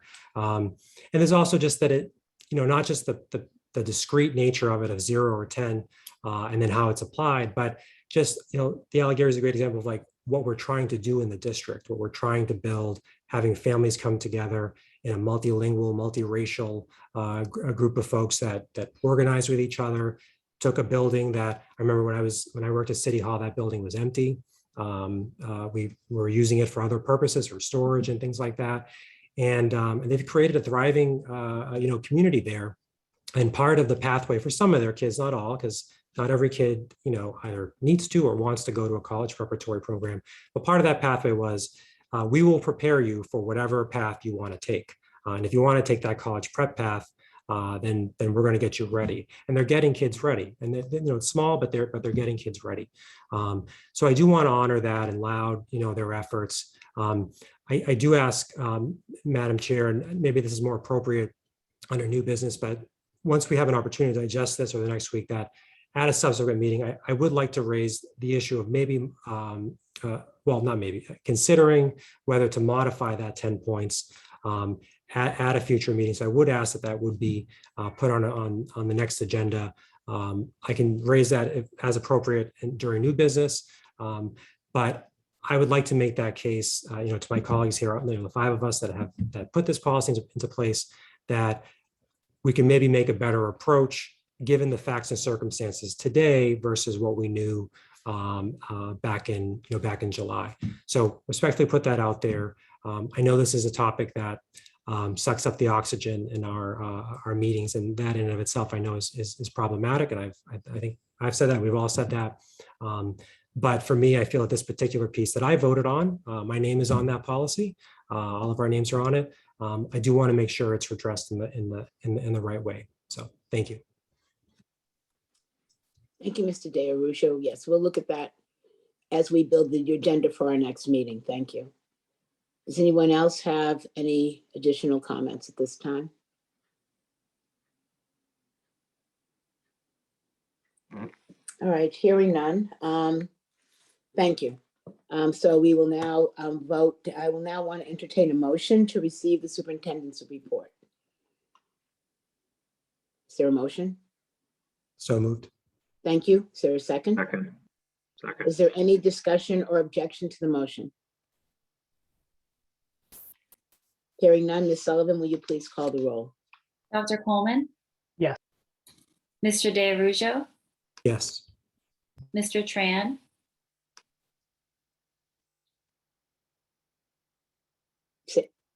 You're still muted, Mr. Tran. I'm sorry. Yes. Thank you. Mr. O'Neill? Yes.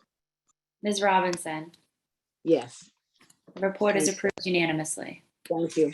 Before we move on to general public comment, I'd like to invite the Director of Labor Relations, Jeremiah Hassan, to please present a brief report on a tentative collective bargaining agreement between the Boston School Committee and the Administrative Guild, FCIU Local 888.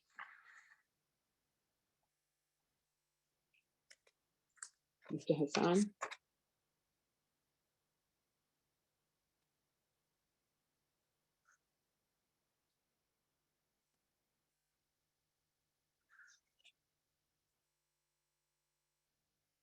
Is Mr. Hassan with us?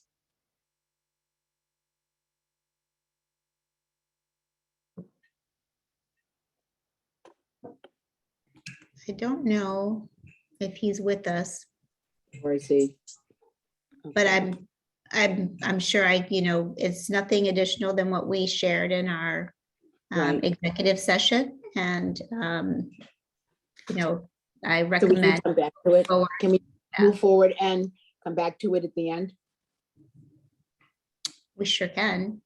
All righty. Why don't we move forward to public comment? All right, now we will move on to public comment. Ms. Sullivan? Thank you, Chair. The public comment period is an opportunity for parents, students, and other concerned parties to make brief presentations to the school committee on pertinent school issues. Questions on specific school matters are not answered at this time, but are referred to the superintendent for later response. Questions on specific policy matters are not answered at this time, but may be the subject of later discussion by the committee. We have 41 speakers for general public comment. Each person will have 2 minutes to speak, and I will remind you when you have 30 seconds remaining. Those who require interpretation services will receive an additional 2 minutes. Speakers may not reassign their time to others. Large groups addressing the same topic are encouraged to consolidate their remarks or choose a spokesperson to provide testimony. Written testimony is appreciated and encouraged. Please direct your comments to the chair and refrain from addressing individual school committee members or district staff. When I call your name, please raise your hand virtually in Zoom. Please make sure you're signed into Zoom with the same name that you used to sign up for public comment. That will allow us to identify you when it's your turn to testify. Please state your name, affiliation, and what neighborhood you are from before you begin. Please unmute yourself and turn on your camera when it's your turn to testify. Only speakers who turn on their camera will be allowed to testify. Otherwise, speakers can submit their testimony in writing. We'll begin with our students. starting with Benjamin Balderston, Megan Balderston, Miles Machado, Brooke Machado. If you could please raise your hands virtually in Zoom. Benjamin?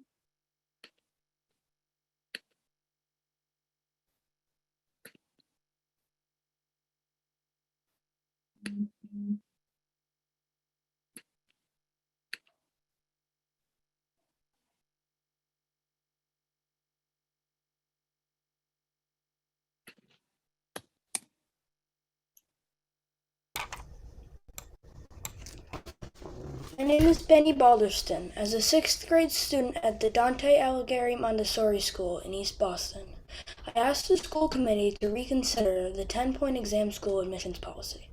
These 10 points are more of a penalty to my entire graduating class, which is only 6 kids, who will not be able to get into any exam schools. My school is one of the 5 public schools that do not meet the 40% economic disadvantage threshold. My great small school is 38.7%, barely missing the cutoff. It is the only East Boston school that will not get the extra 10 points. I have been at this school since it reopened as a Montessori school 8 years ago. I started as a K1 with 2 of the other 6 graduating students. The rest joined us in K2. We have watched our 8 older classmates and friends work hard and receive invitations to the exam schools during the last 4 years. These 10 points will now feel like a penalty against us, despite all our hard work and effort that we've done over the past 8 years. So please, I beg of you, remove the 10-point system or give the 6 of us 10 points too. Thank you, Benjamin. Our next speaker is Megan Balderston.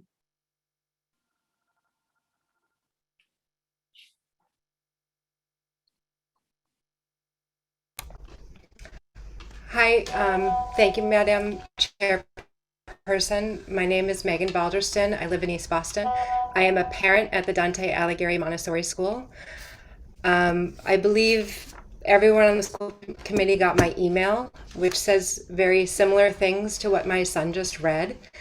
And I just want to reiterate that my son's school has a total of about 100 students. His graduating class has 6 students this year. Last year they had about 10 students, 3 of which received an invitation to the exam schools.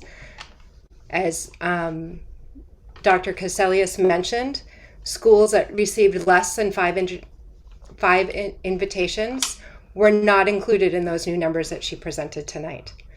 So I ask you guys to reconsider maybe giving 10 points on an individual family basis to those families that need it and not on a school basis. Thank you. Thank you. Our next speaker is Miles Machado.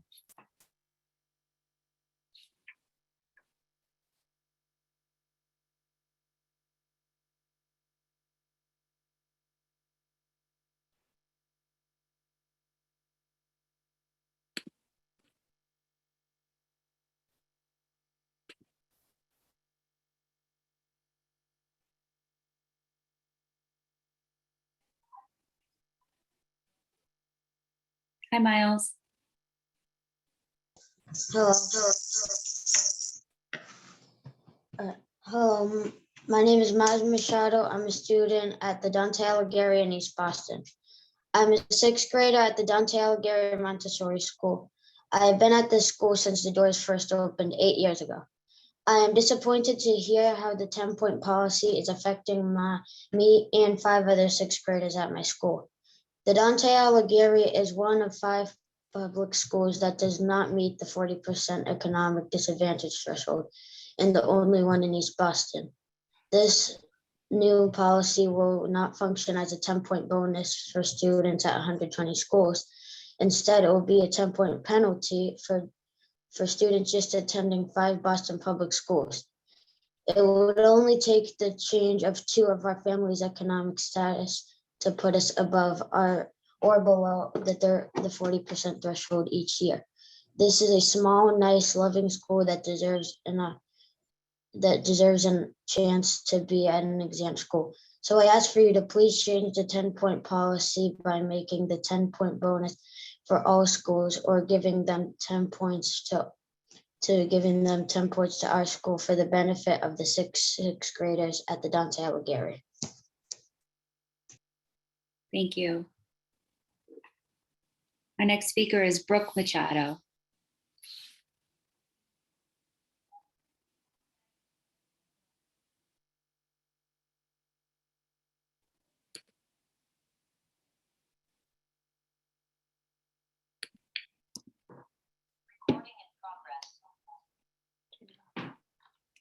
Good evening. Good evening, Madam Chair and the rest of the school committee.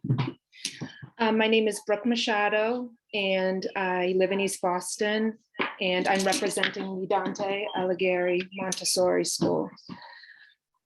So my son Miles was one of the first students to attend the Alighieri School when it first opened in 2015. He entered as a K-1 student and now is one of the 6 proud 6th graders at our tiny yet mighty school. This 10-point bonus policy will have a direct impact on these kids. Our school misses the metric by a mere 1%.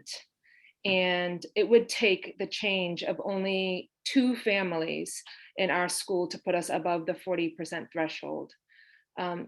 It's considerable to note that this information is based on older information in 2019 from DESE, and were it collected today, we might very well be above the 40% threshold. If this policy remains in place, parents will be very reluctant to enroll their kids at our great school because they will see this as a door closed and an obstacle for a chance for their kids to get a great education. So in essence, my position is every other 6th grader in East Boston, besides my son and his 5 classmates, are going to be in front of the line because they will all receive 10 points. We're, you know, the only school in East Boston that will be limited in this way. My son has watched 8 of his classmates receive exam school invitations, and these success stories have provided him with great inspiration. Even getting A's and B's, I don't believe it's possible that he will get an invitation without receiving these 10 points. It's going to shut our kids out, and we love our school. We were attracted to it because of its great community and its unique curriculum. We don't want to be shut out from our next great school. So please remove the 10-point penalty for the Alighieri School. Thank you. Thank you, Ms. Machado. We'll now move on to our speakers who will be using interpretation services. I will now turn off the interpretation icon. Interpreters and the public will all be in the main room. Interpreters, please stop interpreting and mute yourself for this part of the testimony. Apagar para esta parte de la reunión. Our next speaker is Cristina Castrillon. Cristina Castrillon es una de las personas que van a hablar.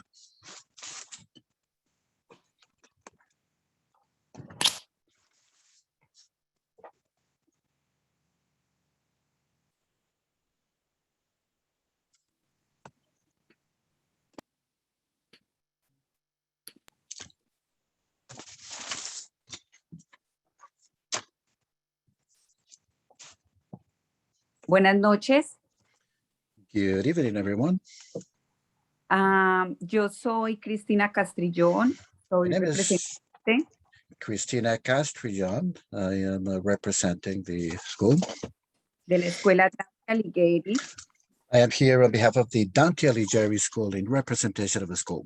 咁我係代表咧 Vivo en la ciudad de 我係 East 代 Boston. 表一間學校嘅， I 咁 do 咧就 live in the 係 city of East 我就住 Boston. 喺呢個波士頓市嘅入邊。hijas que van a la Dante Alighieri So my kids are going to Dante Alighieri.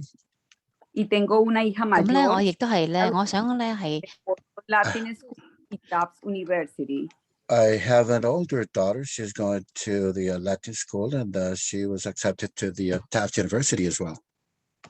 Como madre de la escuela Alighieri, le pido al comité escolar I'm requesting on behalf of the school committee, or I'm asking the school committee on behalf of the Dante Alighieri School que por favor nos ayude con la problemática que hay sobre los 10 puntos.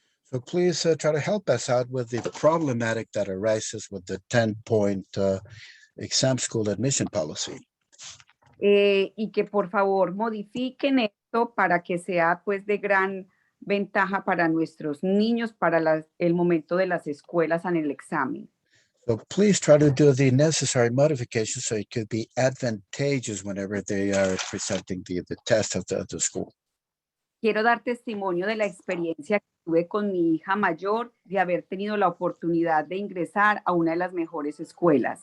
So I would like to provide the information regarding my oldest daughter, regarding the opportunity that she had in being admitted to a very great school.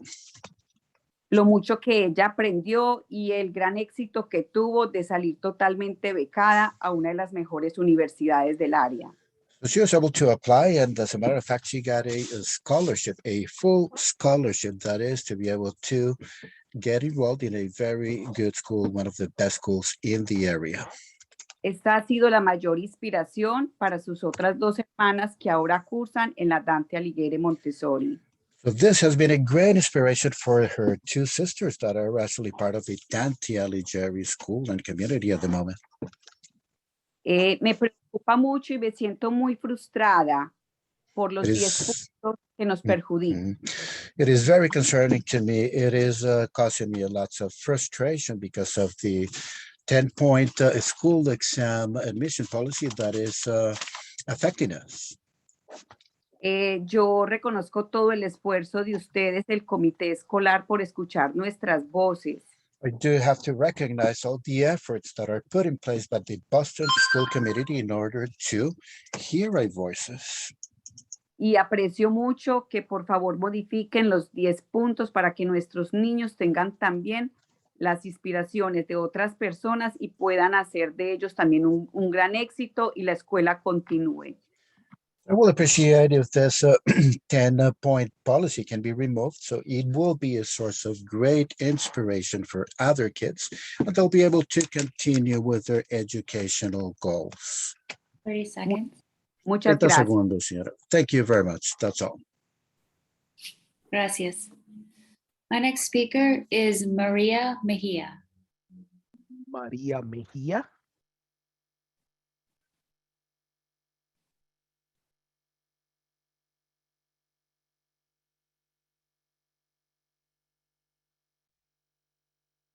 Señora María Mejía se encuentra presente.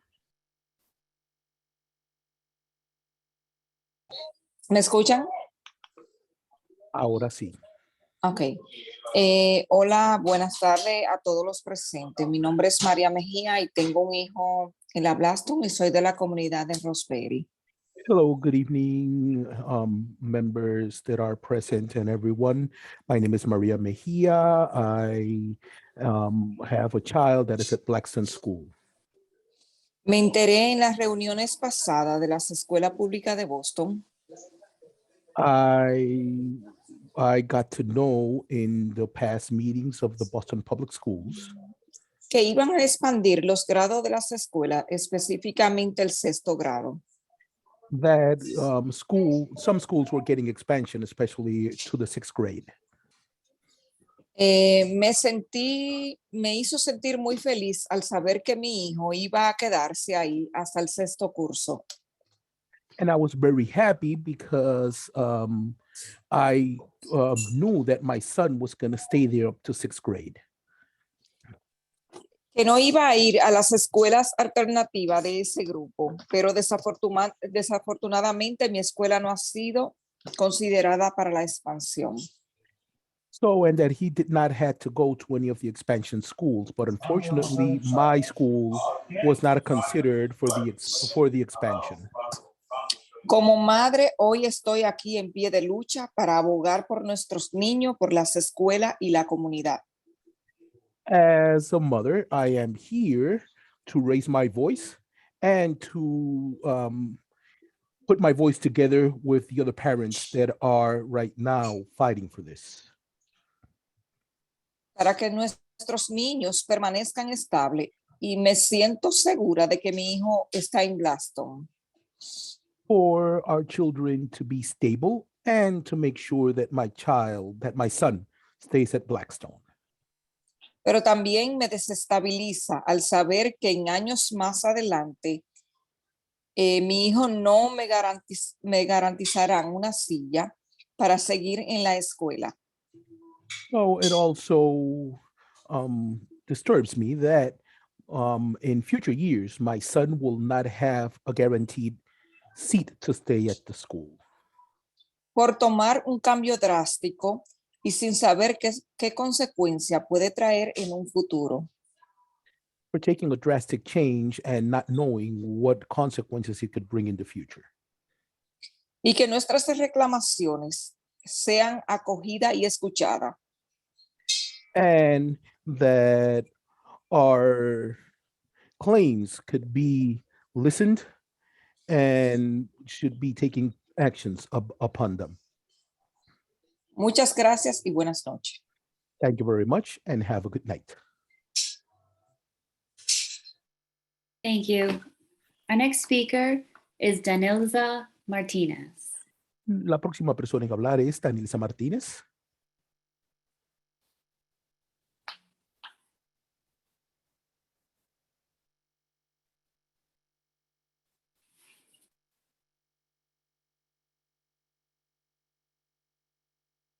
Danilza Martínez, por favor. Sí, buenas, ¿me escuchan? Sí. Ok. Buenas noches a todos los miembros del Comité de las Escuelas Públicas de Boston. Good evening Mi to nombre- all. Good evening to all members of the Boston School Committee. Mi nombre es Danilza Martínez. Me siento muy feliz y agradecida por la acogida que hemos recibido mi hija y yo en la escuela Blackstone. So my name is Danilza Martinez, and I feel very happy of the welcoming that my daughter and I have received at the Blackstone School. Actualmente trabajo como madre mentora en dicha escuela. Right now, I am working as a parent mentor at this school. Como inmigrante hemos sufrido verdaderos cambios en muchos aspectos, incluyendo a mi niña que cursa el 5º grado en la escuela Blackstone. As immigrants, we have seen a lot of changes, especially my daughter, who is now in 5th grade at Blackstone School. Me siento bastante afectada con la noticia de que ya la extensión para 6º grado no ha sido aprobada. I am very affected with the news that the expansion to 6th grade has not been approved. No me gustaría que mi hija tenga otro cambio en su vida, pues en medio de esta pandemia la salud emocional de todos nosotros está muy vulnerable. I would not like my daughter to experience another drastic change in her life because during this pandemic, all our mental stability has been very affected. Al no tener el 6º grado como opción en la Blackstone, sería pasarle nuevamente por un proceso de cambios, lo cual entiendo le va a afectar en su desarrollo y paz mental. So not having a 6th grade at the Blackstone School, to my understanding, is going to be another big change in her life, and it could affect her mental stability again. También tomando en cuenta que la escuela que tenía previsto brindarle ese cupo a ella y su grupo, el año próximo cerrarán sus puertas, como es el caso de la escuela Timothy y la escuela Irving. Also taking into consideration that the school that was going to accommodate all these children next year is going to close, like the Timothy. Pido o más bien suplico que reconsideren su decisión y extiendan el 6º grado para la escuela Blackstone.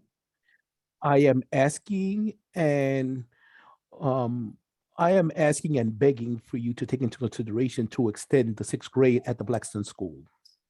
Será de gran ayuda para muchas familias. It would be of great help for many families. Nuestros hijos son el futuro del país y debemos de velar por su bienestar y tranquilidad en todos los aspectos. Our children are the future of this country, and we should take care of their future and stability in all aspects. Gracias por permitirme expresarme en nombre de mi hija y todos sus compañeros de clase o de Thank you. curso. Daniel Thank you. San Martínez, buenas noches. Thank you for allowing me say these words in the name of my daughter and all her fellow students at the Blackstone School. My name is Daniel San Martínez. Gracias. Our next speaker is Iris Diaz. Iris Diaz.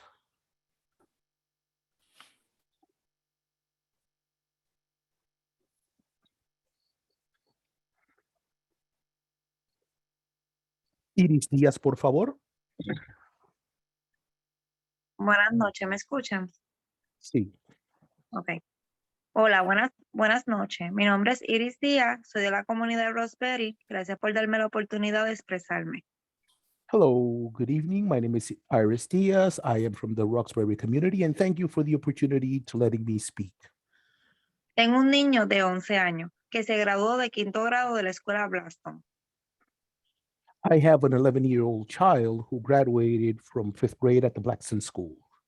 Estoy aquí para decirle que la transición de mi hijo de un 5º grado a un 6º grado que actualmente estoy viviendo ha sido difícil.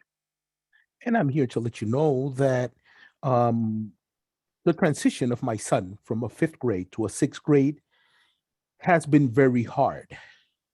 Mi niño que antes lloraba para ir a la escuela, ahora llora para no ir. My son that before used to cry for to go to school now is crying for not going.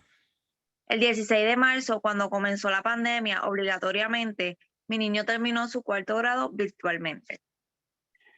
On March 16th, when the pandemic started, my child finished his 5th grade virtually. Luego pasó un 5º grado siendo totalmente virtual. Los últimos 2 meses fue que pudo ir a conocer su maestro y sus compañeros de escuela. And then he did his 5th grade completely virtual until 2 months before the year ended. And then it was when he was able to go and meet his teacher and his fellow students. Pero ahora, actualmente, cursa un 6º grado, la cual ha sido bien difícil adaptarse a nuevos compañeros, estar sin un recreo al salir de su escuela Blackstone. So right now, he is doing the 6th grade, which has been very hard for him, especially going to a new school and not having a recess. Ha sido bien difícil como madre. En mi desesperación, yo fui al distrito a pedir un transfer de escuela para ver si esto resolvíamos el problema. So it has been very hard for me as a parent, and I even went to the district to see if I could get him transferred. Actualmente tuvimos que requerir a buscar ayuda emocionalmente y actualmente estamos tomando terapia. We had to seek emotional support, and right now we are in therapy. Por eso les pido que me escuchen y que a la escuela Blackstone le puedan añadir un 6º grado.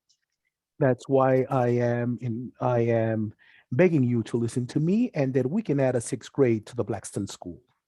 Porque esos estudiantes a la hora de hacer una transición sea más favorable tanto para los estudiantes como para nosotros como los padres. Because this way, the students will have a better transition, not only for students, but also for us as parents. Historia como la mía, hay muchas. Las investigaciones muestran que las transiciones son momentos vulnerables para los estudiantes. Stories like mine, there are many. A lot of research has shown that transitions can be very traumatic. Muchas 22nd. gracias y buenas noches. Thank you very much and have a good evening. Gracias. Our next speaker is Marlene Cardoso. Marlene Cardoso.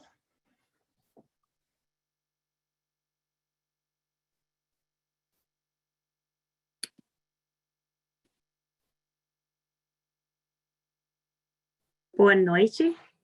Me escutam? Sim, estamos escutando, Marlene. Boa noite a todos. Meu nome é Marlene Cardoso, moro em South End. Good evening, everyone. My name is Marlene Cardoso and I live in South End. Muito obrigado por essa oportunidade de poder conversar e ter a atenção de todos vocês. Thank you very much for this opportunity to be able to speak and have all your attention. Estou aqui para expressar a minha preocupação de que Blackstone, Sumner e Mendel não terão uma turma da sexta série, nem um plano para os alunos da sexta série passarem para o próximo ano. I'm here to express my concern that Blackstone, Sumner, and Mandel will not have a sixth grade and will not have a plan for the sixth grade students to transition to the next year.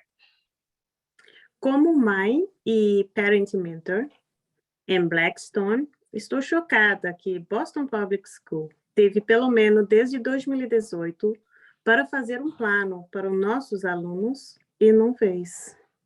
As a mother and a parent mentor, I'm shocked that Boston Public Schools has had since 2018 to come up with a plan and they didn't.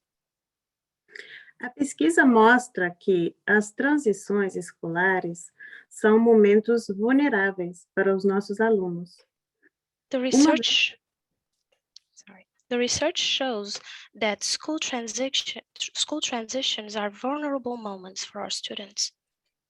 Uma vez que Boston Public School está tentando alinhar as configurações de séries para minimizar as transições para os alunos, since Boston Public Schools is trying to align different grades to minimize the transitions for our students, estou decepcionada que os alunos dessas 3 escolas passam por 2 transições em apenas 2 anos.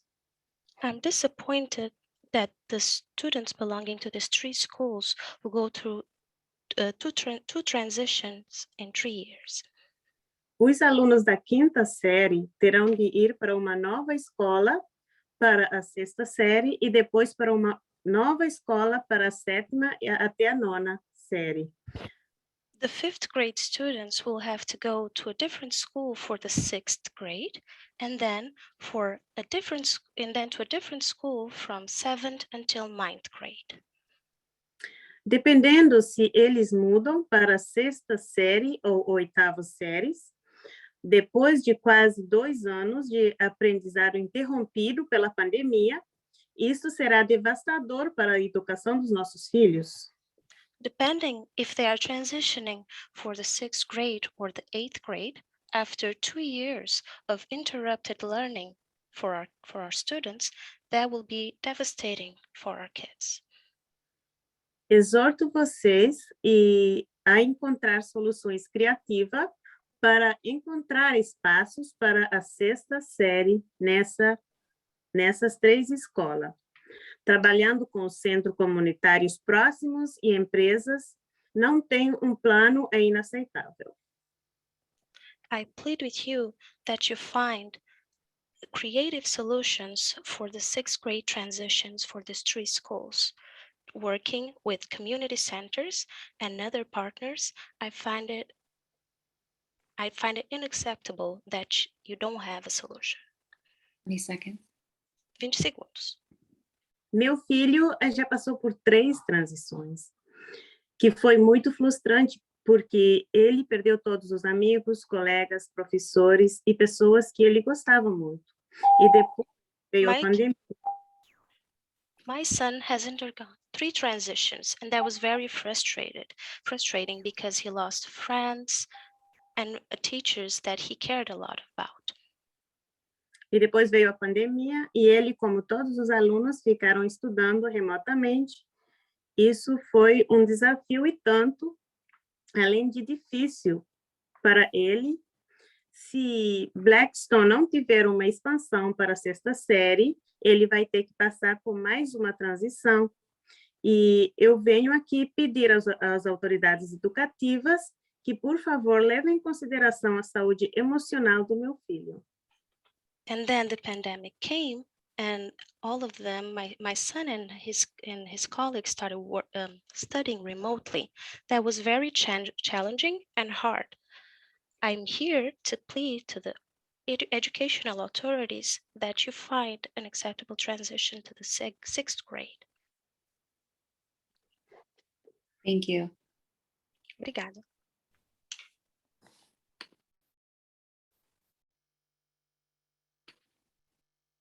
We'll now move on to our next portion. I will now activate the interpretation icon. All interpreters will be sent to your channels, and you can start interpreting again. Thank you. Our next group of speakers, if you can please raise your hand virtually in Zoom: Edith Bazile, Ruby Reyes, Andrew Iliff, Lauren O'Malley Singh, Mike Heischman, and Sharon Hinton. Please raise your hands in Zoom. Edith Bazile.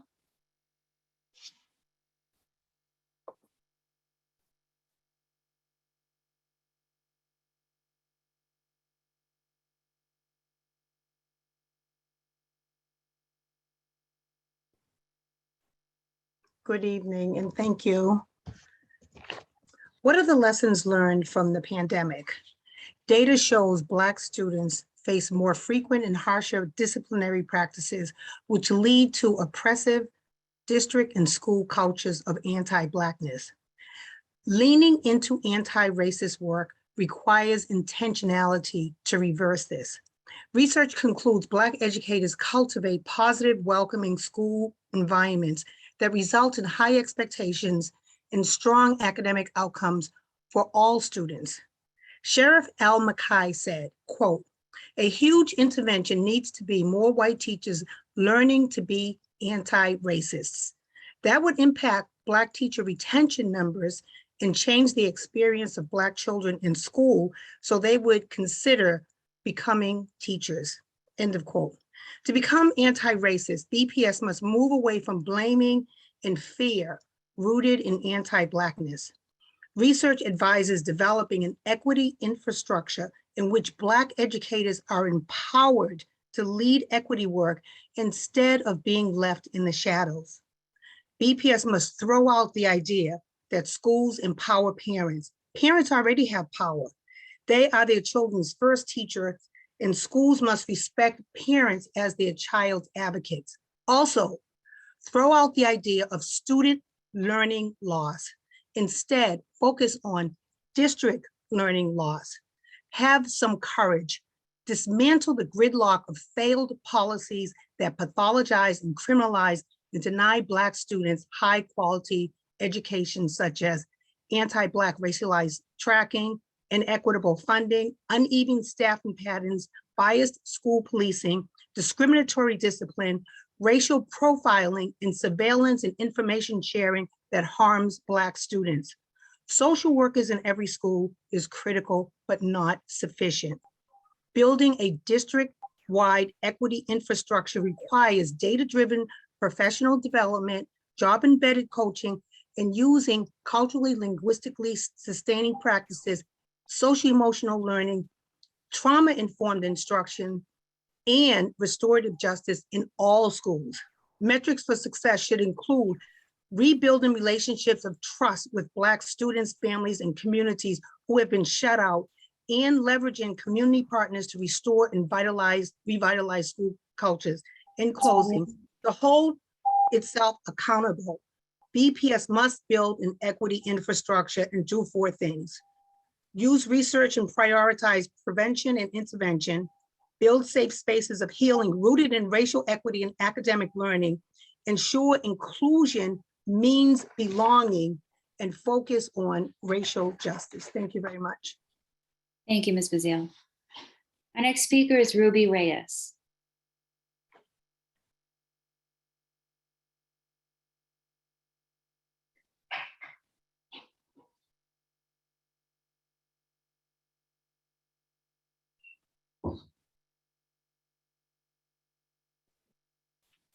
My name is Ruby Reyes, and I'm the director of the Boston Education Justice Alliance and Dorchester resident. Time and time again, we continue to see a pattern of top-down mandates that fail parents, students, and educators. School communities are not included in creating the decisions and often apologetically consulted as an afterthought. Your top-down decision-making mirrors DESE's top-down decision-making, which hurts and endangers school communities. With a complete lack of stakeholder input, DESE has failed at implementing pool testing and appropriate safety protocols. This has trickled down to the closure of the Curly and rising COVID cases at Orchard Gardens and the Manning. BPS leadership should not mirror this failure. BPS leadership needs to do its part by ensuring contact tracing is taking place in every BPS school, communicating cases on a daily basis to parents and caregivers, ensuring that schools have outside spaces for unmasked meal times on days where weather permits, and improving safe ventilation practices and monitoring. The top-down decision-making model that BPS leadership is currently using has also led to district-level school closures that put families and learning communities into unnecessary crisis mode because parents, students, and educators have not been treated as full decision-making partners. This is most evident in the impact of the Irving and Timilty closures. BPS leadership needs to meet regularly with Mendel, Sumner, and Blackstone families and educators until plans for 6th grades at each of the schools is figured out. The special education programs at the Irving and Timilty need to be treated respectfully rather than creating more broken promises similar to the mistakes made to the special education programs at the West Roxbury Education Complex before it was closed. The top-down decision-making model that BPS currently is using has also created additional graduation requirements for students without adequate resources to fully implement MassCore. School communities continue to be in crisis from the impact of the pandemic, but also from the failures of top-down decision-making from the state and from central office. School communities are left with little to no communication, false promises, empty apologies, and repeated patterns of failure by not including parents, students, and educators in decision-making before plans are made. Thank you. Thank you. Our next speaker is Andrew Iliff.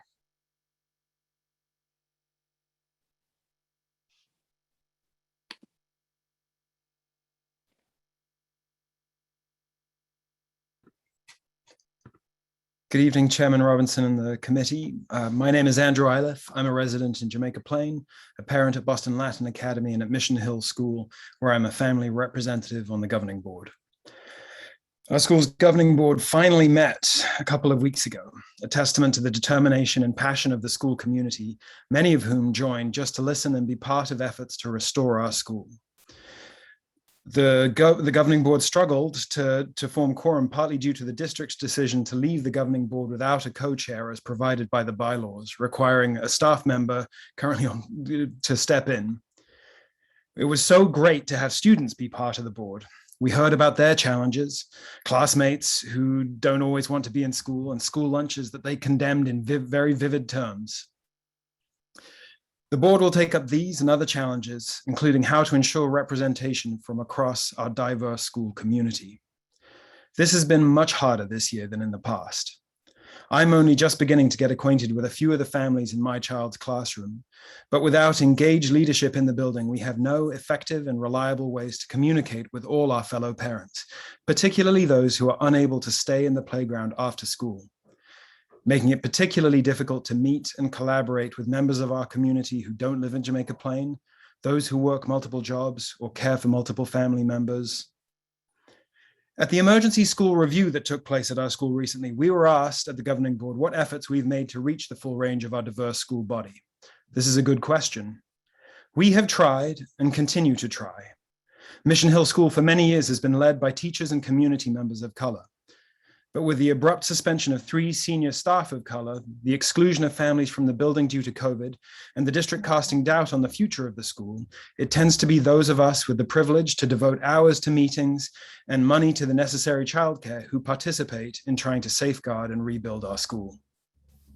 Before COVID, our family council provided childcare and dinner to help support broad participation, organized collaboratively by the council and school leadership to allow as much of our community to participate as possible.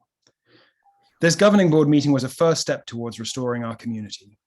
I ask that the school committee support the governing board in the exercise of the autonomies granted to us by the agreement with the district, including the selection of a new principal, so that we can continue the urgent work of rebuilding our school community and its leadership.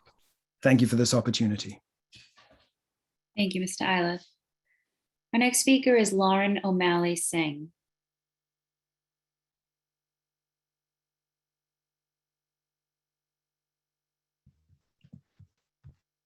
Thank you, Madam Chairperson. My name is Lauren, and I'm a board certified licensed nurse practitioner, a licensed registered nurse in Massachusetts. I'm a DESE licensed school-based nurse for BPS, and I'm also a BPS parent.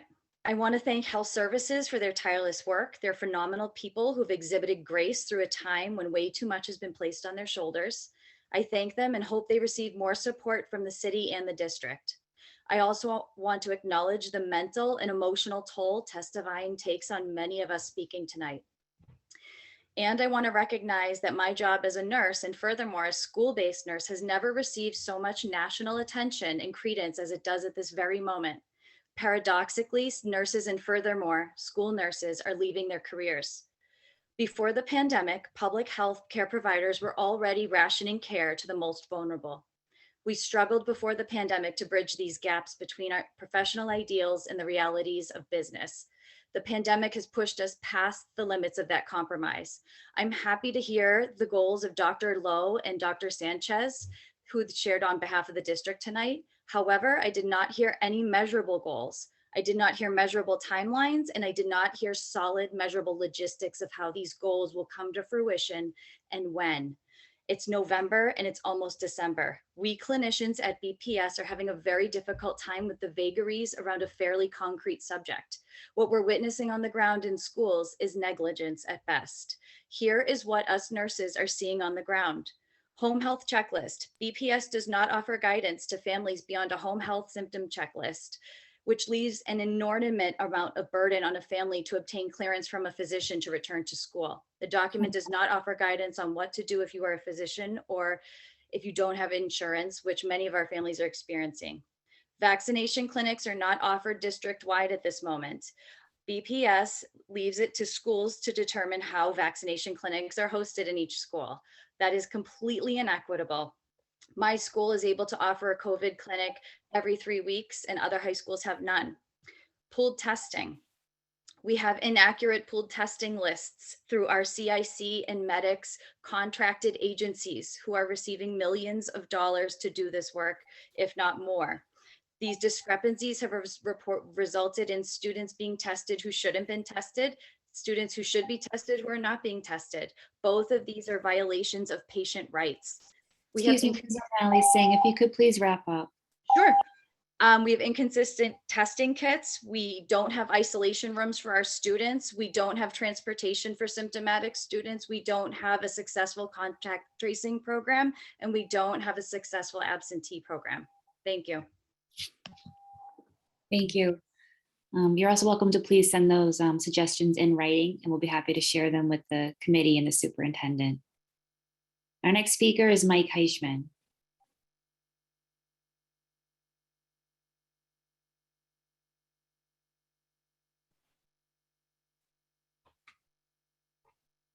Mike Heichman, Dorchester, Bayshire. The number of corona cases are on the rise in our city, and no surprise in a few of our schools. Last year, when we reopened the schools with a hybrid model, we prioritized our children's safety. This September, we welcomed our children into crowded buildings without even a remote option. No surprise, corona has entered our school buildings. There is no good reason to expect that this crisis will not become worse. This is what happens when DESE is in charge. DESE has ordered all school systems to fully reopen. No hybrid allowed. No remote option allowed. DESE has placed a welcome Corona sign in all of our school buildings. This is the outside group who threatens to put our system into further receivership. Dr. Cassellius needs to come up with a plan that prioritizes the health and safety of our children, our educators, and our community. Remote learning must quickly become an acceptable option for parents who prioritize the health and safety of their children. Let us concede that the critics of the new exam school policy are right. This new policy will benefit Black, brown, and low-income children at the expense of some of our white privileged children. Thank you, Dr. Cassellius and school committee members, for your wise and courageous decision. White privileged parents now have an incentive to join our excellent Schools for All movement. I appreciate Dr. Cassellius's equity roundtable discussions. The October 29th meeting was about the development of central office's academic vision. I was disappointed that most of the academic leaders for the central project were white. I request that there be a diversity audit of central office. The BPS cannot be an anti-racist institution without the active participation of educators of color, especially at the top of the hierarchy. What was described at the meeting was a totally top-down process for the creation of this vision.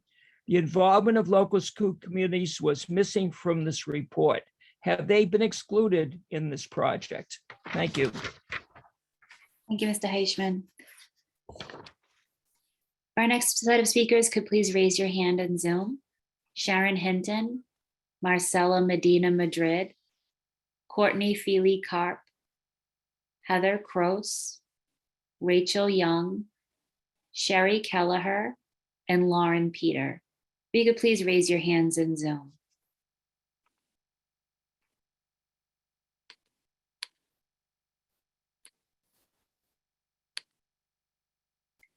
Sharon doesn't seem to be signed into the meeting, so we'll move on to Marcela Medina.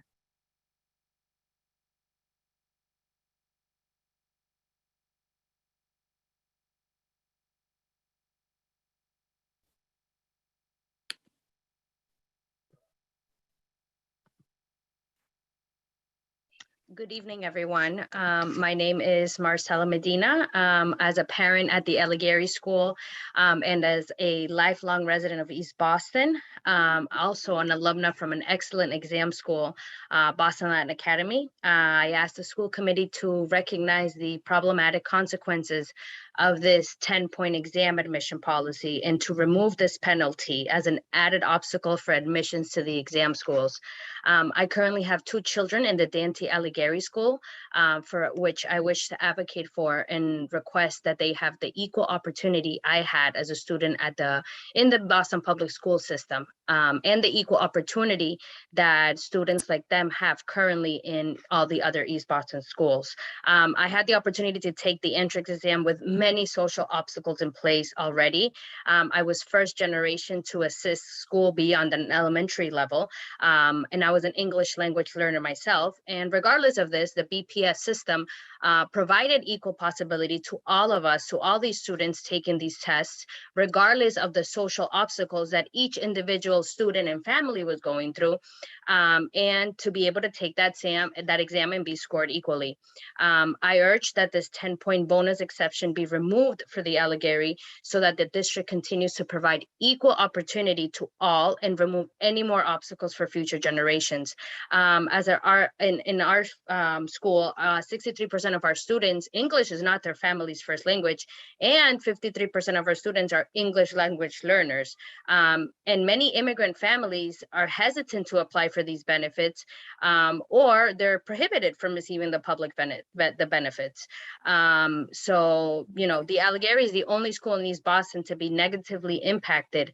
The Dante Alighieri school just, you know, reopened thanks to the partnership of dedicated families, of the BPS administrators, and the Boston School Committee itself. And we have worked diligently to try to make this a high achieving neighborhood school. So please remove this 10-point penalty for the Alighieri School, and thank you for giving us the opportunity to speak. Thank you. Our next speaker is Courtney Feely Carr.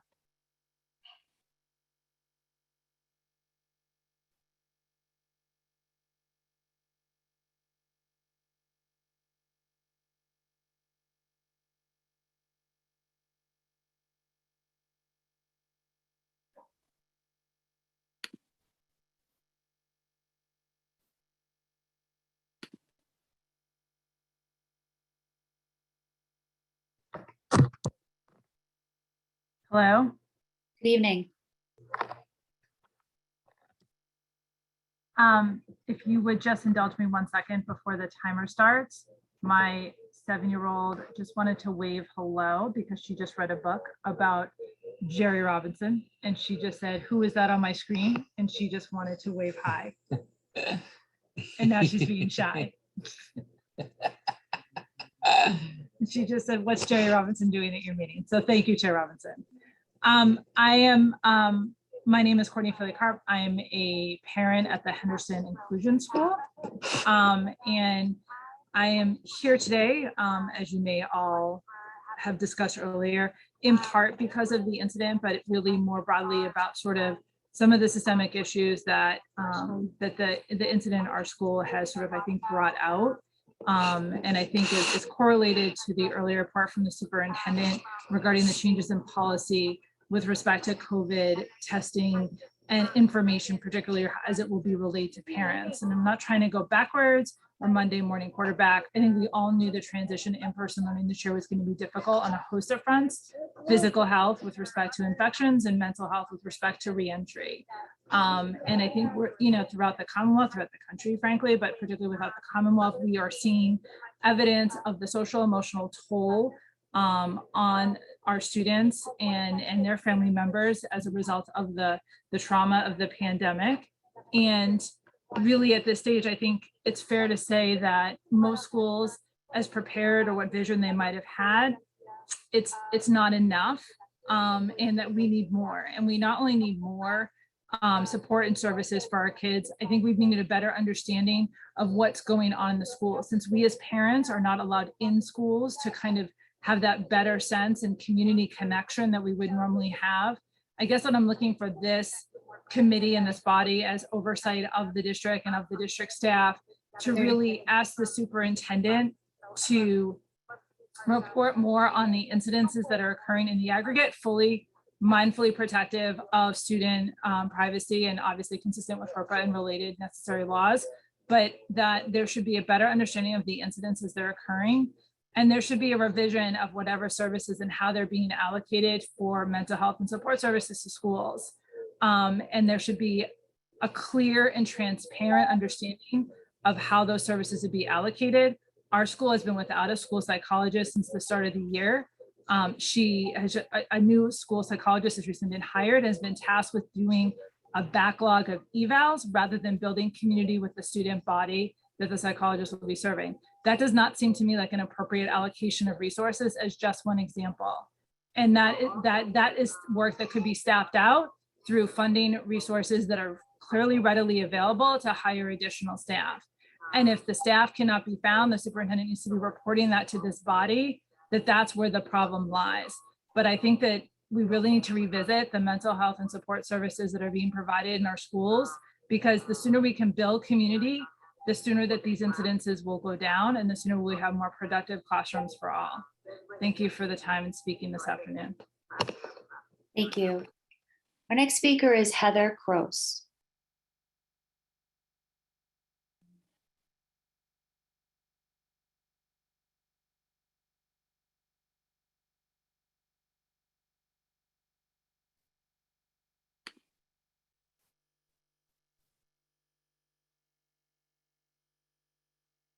Good evening. Thank you, everyone. My name is Heather Cross. I'm an East Boston resident, and I'm a parent of 3 BPS students, 2 of which attend the Dante Alighieri Montessori School in East Boston. I am asking the school committee tonight to recognize the problematic consequences of the 10-point exam school admission policy and to remove this penalty as an added obstacle for admission to the exam schools. Currently, the Alighieri is the only East Boston school that does not meet the 40% economic disadvantage threshold. If this policy stays in place, it will make it mathematically impossible for our graduating sixth graders to gain entrance to any of the exam schools. Our students may be perfect candidates academically, but because of the neighborhood school that they attend, they are no longer a candidate. This is completely unfair and disparaging. Not only does this 10-point policy negatively impact the students, it will negatively impact our school. The Allegheny has struggled with student retention because there was no direct path from elementary to middle to high school. We are constantly losing students to the charter schools that do offer a clear path. Realizing this was going to be a constant battle for our school, we, the parents, the principal, and BPS members were able to add a sixth grade to our school so that at least students would be able to be eligible for the exam school for 7th grade. As of last year, we now have East Boston High and the exam schools for a path for our students. If this 10-point penalty stands, we will no longer have the exam schools as an option, and parents will not choose our schools because of this. Please remove the 10-point penalty for the Allegheny School now. Thank you. Thank you. Our next speaker is Rachel Young.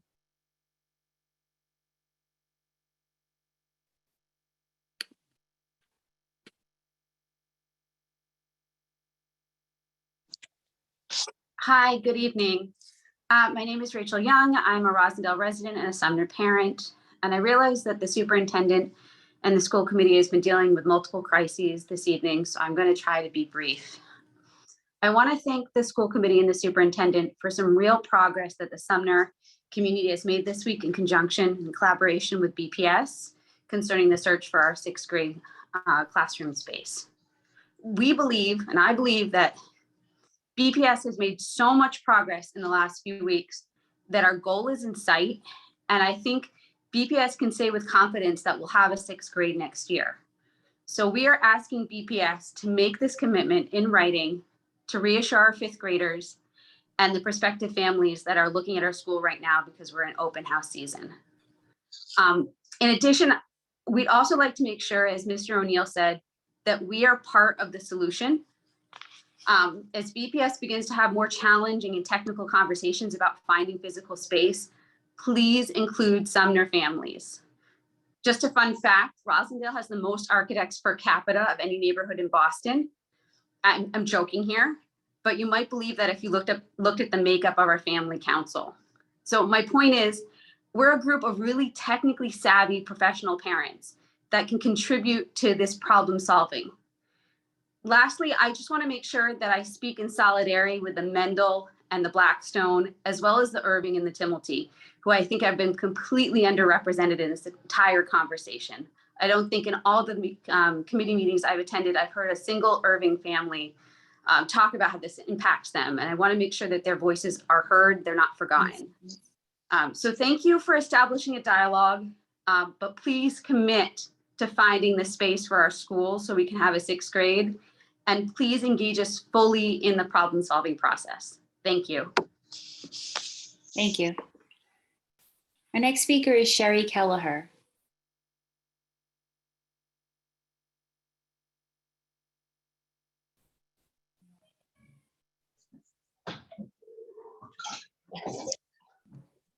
Good evening. Can you hear me?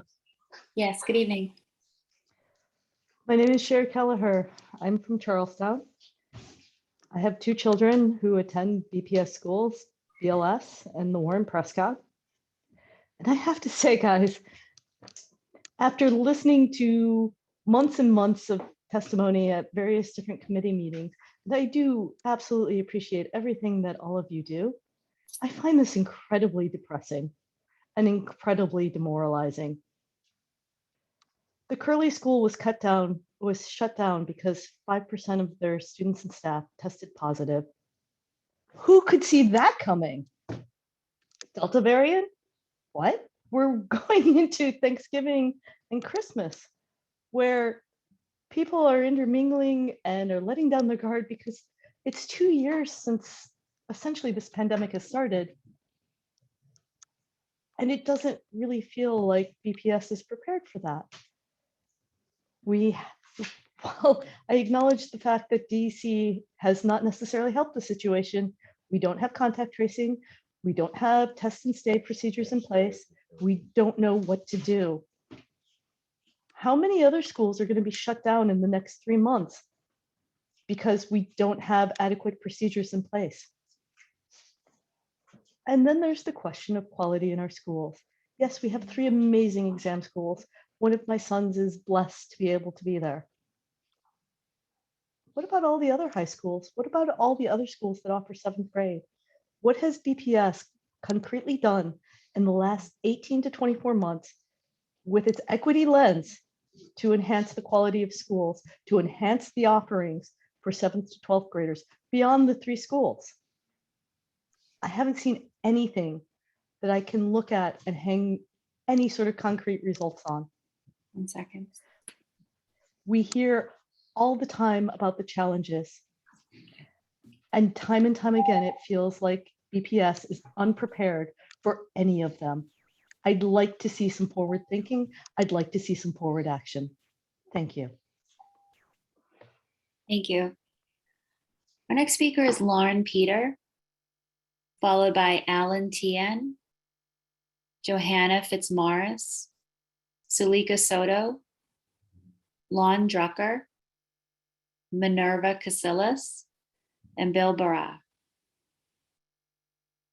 If you could please raise your hands in Zoom. Lauren Peter.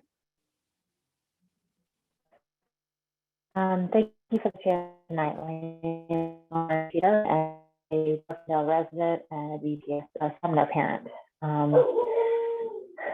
I am here to talk about, to thank the superintendent and BPS administration for beginning the conversation with us about getting the 6th grade on either our site or in another building nearby. We were very excited that those conversations have started. To reiterate that conversations have not been finalized. And we need to continue with them. And we're really happy with the talk. Again, I'd like to speak in solidarity with their schools and the Black schools. We feel very strong that all. Excuse me, Madam Chair, I'm not sure if other members are having the same problem, but we cannot hear Ms. Peter. Okay.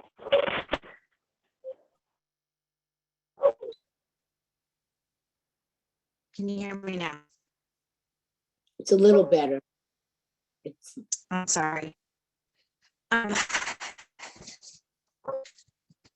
feel very strongly that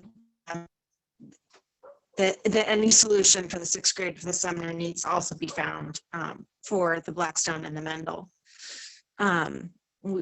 We all 3 communities have the same issues, that our 5th grade students need something, need assurances for the next year, that they've gone through a lot in the past 2 years, and they really don't need to be going to 3 schools in 2 years and having all these transitions.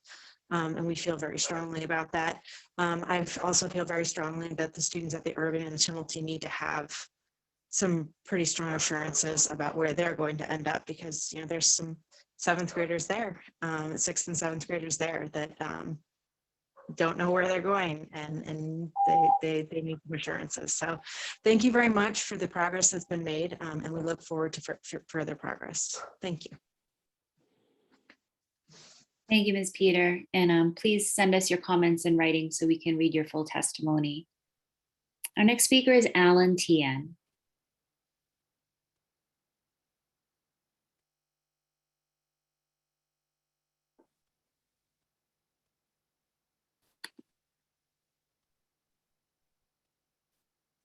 Hello, can you hear me? Yes, we can hear you. Yeah. So respectful Superintendent and the committee member, this is my first time to in this meeting to comment. So I live in Mass Roxbury. I have 2 kids, one 9th grader, one 6th grader.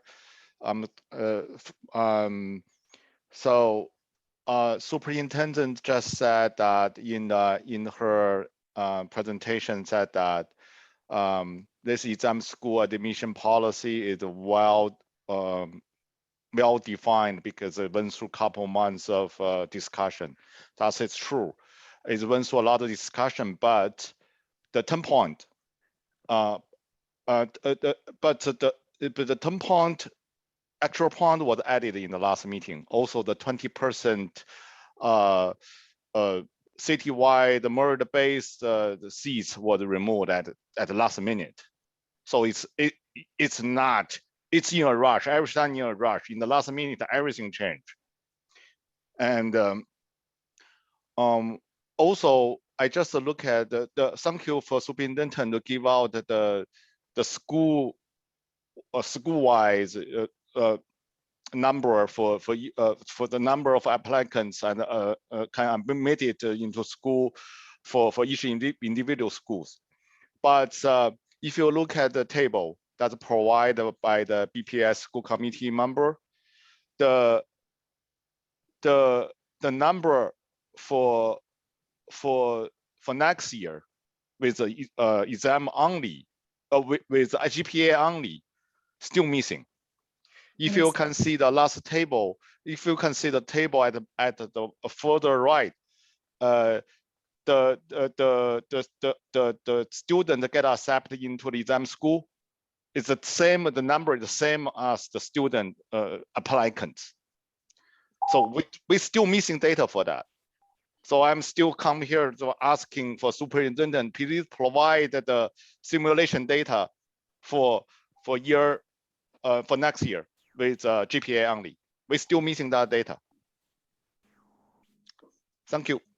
Thank you, Mr. Tian. Yep. Our next speaker is Johanna Fitzmaurice.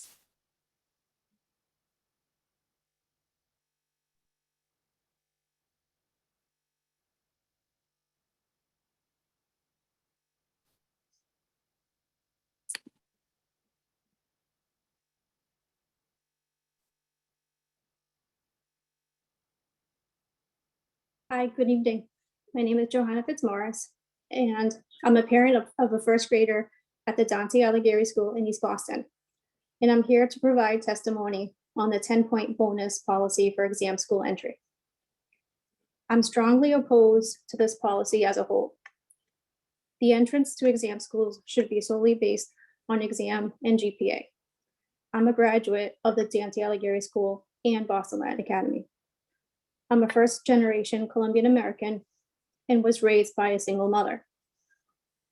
I would have definitely been considered disadvantaged.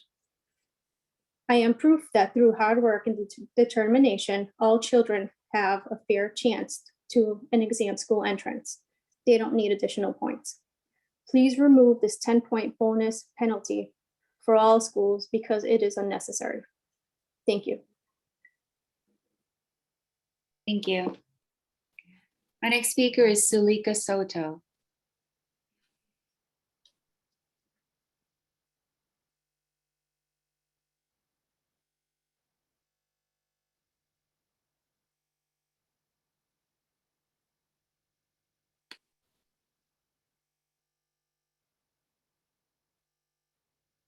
Hello, good evening. My name is Zuleika Soto. I'm a BPS parent and advocate, a member of BEJA and BPS Families for COVID Safety, and I live in the South End. We at the Blackstone stand in solidarity with the Mendel and the Sumner school communities. Thank you for delaying the vote on school closures and doing additional walkthroughs and meetings with our school communities, as well as agreeing to work with us to find creative solutions and space in order to add a 6th grade to these 3 schools. Though each of our schools is different, all of us know that our facilities could support a 6th grade. The Boston Public Schools is adding the sixth grade to most elementary schools in order to reduce the number of transitions between schools for all students. Because we all understand and know, and how it's been mentioned at this meeting, that having more transitions has a greater negative impact on the child's social and emotional well-being. If we do not get a sixth grade for our Blackstone, Mendel, and Sumner students, this means they will have 2 transitions to 2 schools in 2 years after coming out of nearly 2 years of the pandemic.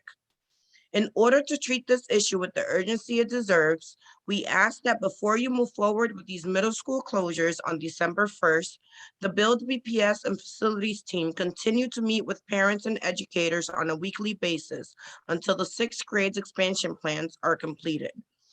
Give the Blackstone, Mendel, and Sumner a commitment in writing for sixth grades for all 3 schools during the next school year, 2022-2023, at the very least. Please don't vote on a plan for some students without having a plan for all students. BPS Families for COVID Safety, or FAMCOSA, is a group of families that has mobilized to urge the Boston Public Schools and the State Department of Elementary and Secondary Education to institute enhanced COVID safety measures. We see COVID safety as a racial and economic equity issue and partial concerns, and are particularly concerned about the mitigation strategies in being, the mitigation strategies that BPS has implemented being undone during lunch. We just urge BPS to prioritize safety at meal times when students are unmasked by holding meals outdoors on days when it is above 32 degrees and not snowing or raining, and installing indoor air quality monitors in cafeterias for when it is too cold to eat outside. All schools need equitable, consistent, and effective pool testing, prompt contact tracing with regular communication to families, and last but not least, adequate and improved ventilation, monitoring, and communication. Thank you. Thank you. My next speaker is Lon Drucker.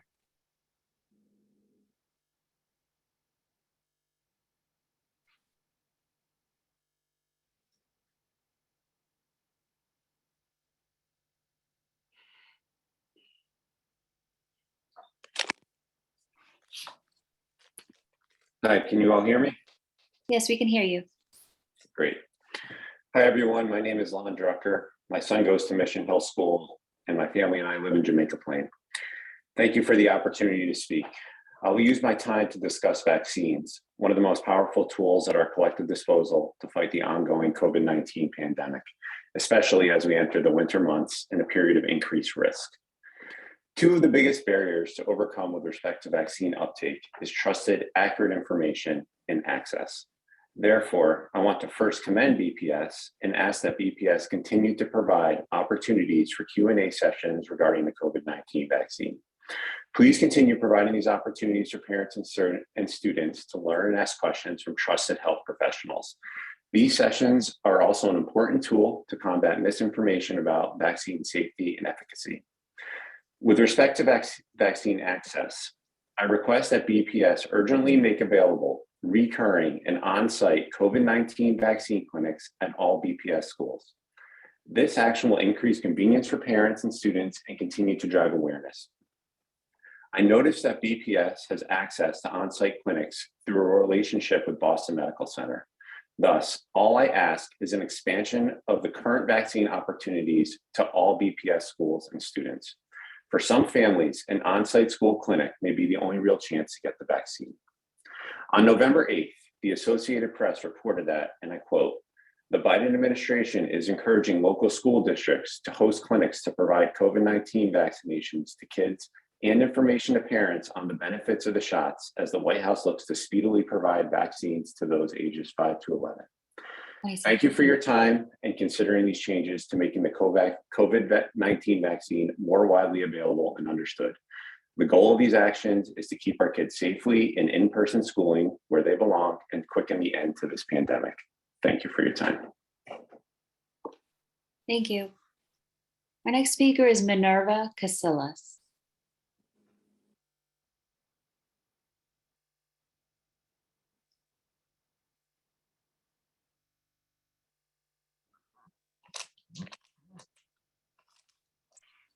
Good evening.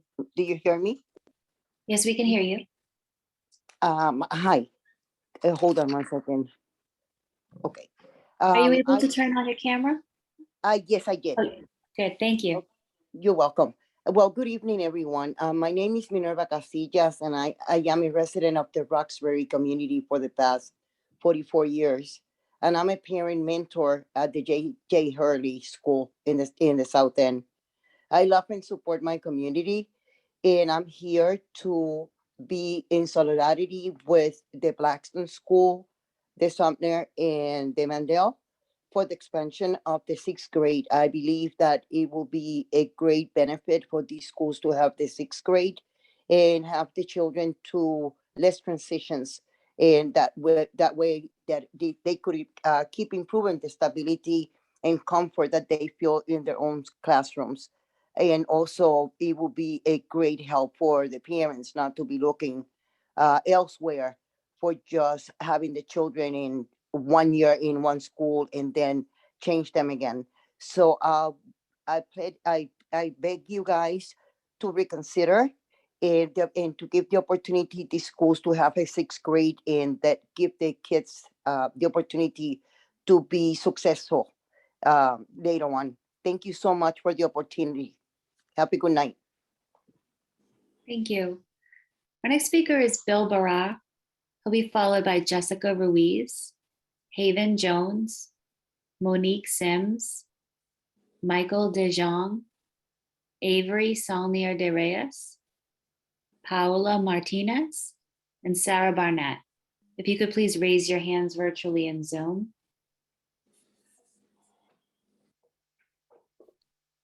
Bill Barak.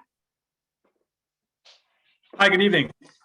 Bill Barra. I am a parent of a child at Sumner Elementary School. I'm a resident of West Roxbury. So I'm here tonight to speak about the need for a 6th grade at Charles Sumner, and also to do that in lockstep with the Mendel and the Blackstone. And my message tonight is I would request that the school committee commit to adding a 6th grade for next school year at the Sumner in writing and do that publicly. And the reason for that is that timing here is everything.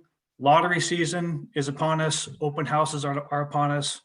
We had our first open house on at the Sumner on Monday. I think about 6 families attended. Now, it's been publicly announced that Sumner lost their 6th grade. So that's what parents going into the lottery are talking about. If I was a parent right now, I wouldn't consider the Sumner. If as a parent going into kindergarten, you can't tour every school. No one has time to tour all of them. I would absolutely not tour Sumner. That's the decision that parents are making. So every day that we don't commit to doing this publicly, parents are not considering the Sumner. They're leaving us off their list, which is a problem that the parents and the administration at Sumner have been working really hard the last year on recruitment and retention to reverse, to keep our enrollment numbers up. So I thank you very much for the work that's gone on recently. I know there's been some meetings recently this week. There's been a lot of progress made. Thank you. We feel like we're going in the right direction. We're thrilled about that. Please announce it publicly so that we stop undoing the good work that's been done over the last couple of years to raise the profile of the Sumner, help people understand what a great school it is, and get it higher up people's lists. Every day you don't announce it publicly, you're hurting the school. Please commit to this tonight, put it in writing, and announce it publicly. Thank you very much. Thank you. Jessica Ruiz is not signed into the meeting, so we'll hear from Haven Jones.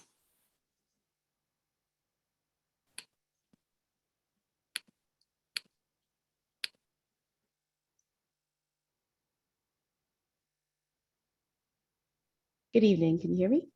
Yes, we can hear you. Excellent. My name is Haven Jones. I'm a JP resident and school social worker at the BCLA McCormick Upper Campus.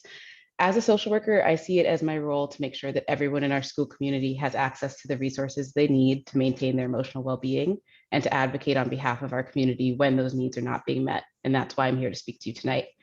Our school has been existing in a stressful state of limbo due to a lack of clarity around our geographical location for the upcoming school year.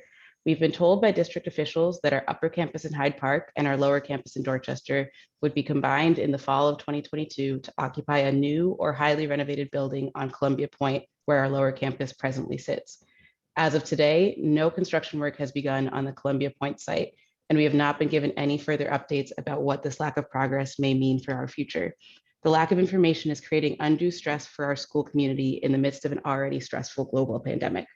Our current students do not know where they will be spending the rest of their high school careers. Prospective families do not have clarity as to where they will be sending their students if they choose to enroll at BCLA McCormick. And as a staff, we have no sense of what to plan for moving forward. We don't know if our current split campus experience will continue beyond this year, which is complicating the already complex process of merging two distinct schools into a single unified community. The radio silence from central office in response to our questions has been actively harmful to the overall mental health and social emotional functioning of everyone within our buildings. We need and deserve answers and information regarding the future of our school.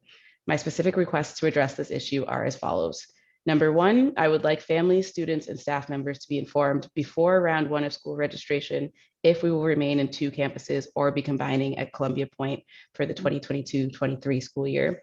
And number two, I would like central office and/or the superintendent to agree to meet with staff, students, families, and community partners at both campuses on a monthly basis from January through June 2022 to share updates and answer questions about the process of consolidating our school into a single building.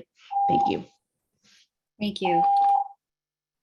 Our next speaker is Monique Sims.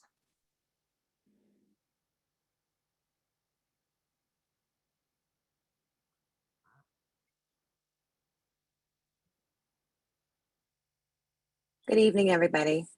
My name is Monique Symes, and I'm a Dorchester resident and English teacher at the BCLA McCormick Upper Campus in Hyde Park.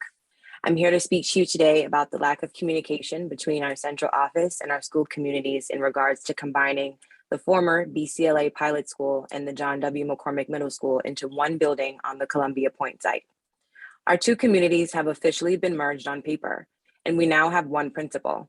The large concern our community has right now is where will we be next year and what is the plan for our physical space?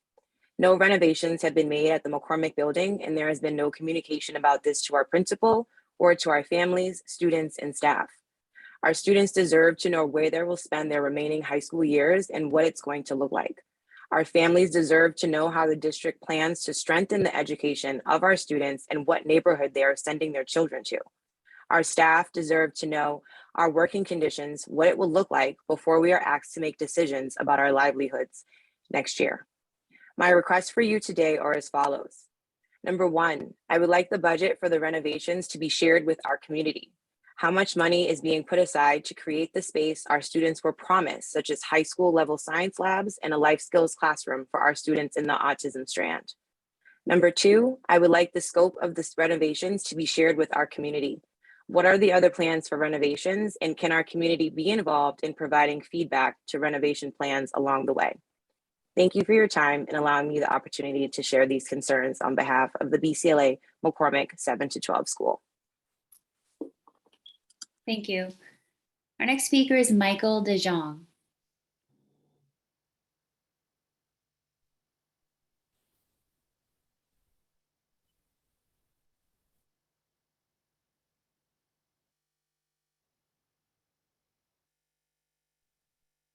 Hi, my name is Michael DeYoung, and I'm the father of a 4-year-old and a 7-year-old at the Allegheny School, and I live here in East Boston. I'm here to speak out against the 10-point bonus system for the exam school admission, because for us it looks like a penalty. We would be among the only schools that don't get the 10 points, and to me, this penalizing the children at Allegheny just doesn't promote equity, because the families at Allegheny are immigrants like us and essential workers, and the school must be, among the most diverse in the city. And it seems to me that the families in East Boston are really the ones that need support. If the data you're looking at tell you otherwise, then it seems like there's something wrong. When you visit East Boston, it's pretty clear it's not Back Bay or Beacon Hill. This is a working class neighborhood, and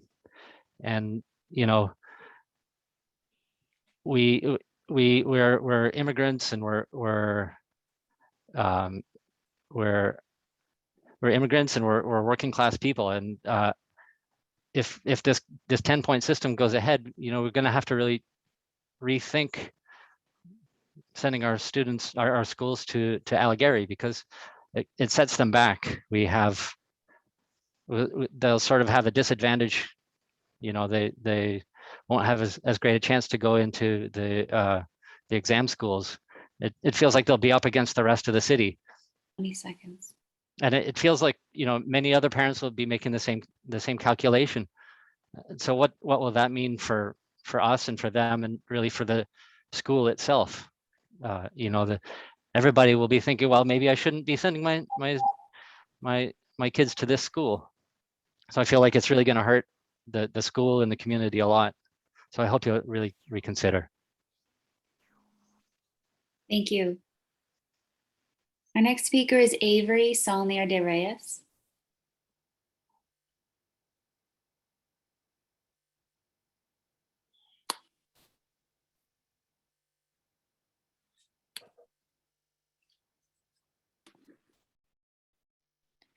Hello, my name is Avery Sonia de Reyes. This is my daughter, Nelly Eleanor Reyes.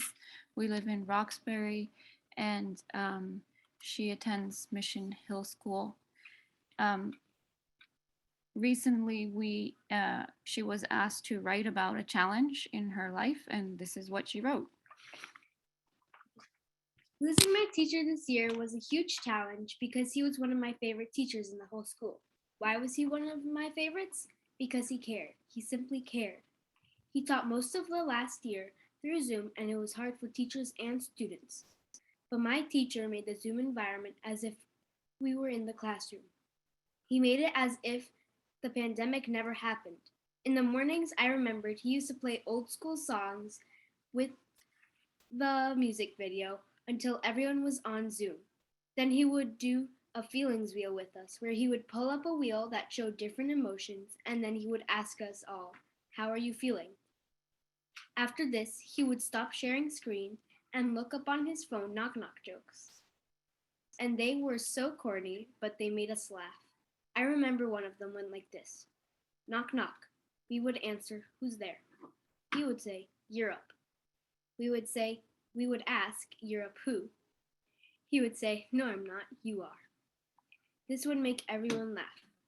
My teacher had a funny talent of making us all forget about the pandemic when we were online and making horrible jokes. When it was time for 6th graders to go to math, he would tell them all the time, "You don't gotta go home, but you gotta get out of here." And the 6th graders would say, "We are home." He would respond with a right or a yeah, but it still made us laugh. So it's a challenge not having him this year because he was such a good teacher and would teach friendly, supportive, kind, caring, funny ways. So without him in this classroom, it feels like we are missing someone. Like when you have a puzzle, you're almost finished, and then you realize that the last piece is missing. And that's what it's like with our teacher gone. So it's going to be a hard year without him here, always giving helpful feedback and saying, "Oh, hey, knock, knock." And then the whole class goes, "Not again," or "Ugh." But we listen to the joke anyway. So it's definitely going to be hard without him in the classroom. She doesn't have a disability, and she has a really strong family at home. So imagine what you've done to the kids who don't have that. Thank you very much for listening. Thank you both. Our next speaker, Paola Martinez, is not signed into the meeting. So we'll move on to Sarah Barnett, followed by Erin McManus, Colleen Wiggins, Nathaniel Adams, Chanel Parker, Allison Cox, Tanya Del Rio, and Danielle Emmond. If you can please raise your hands virtually in Zoom. Sarah Barnett.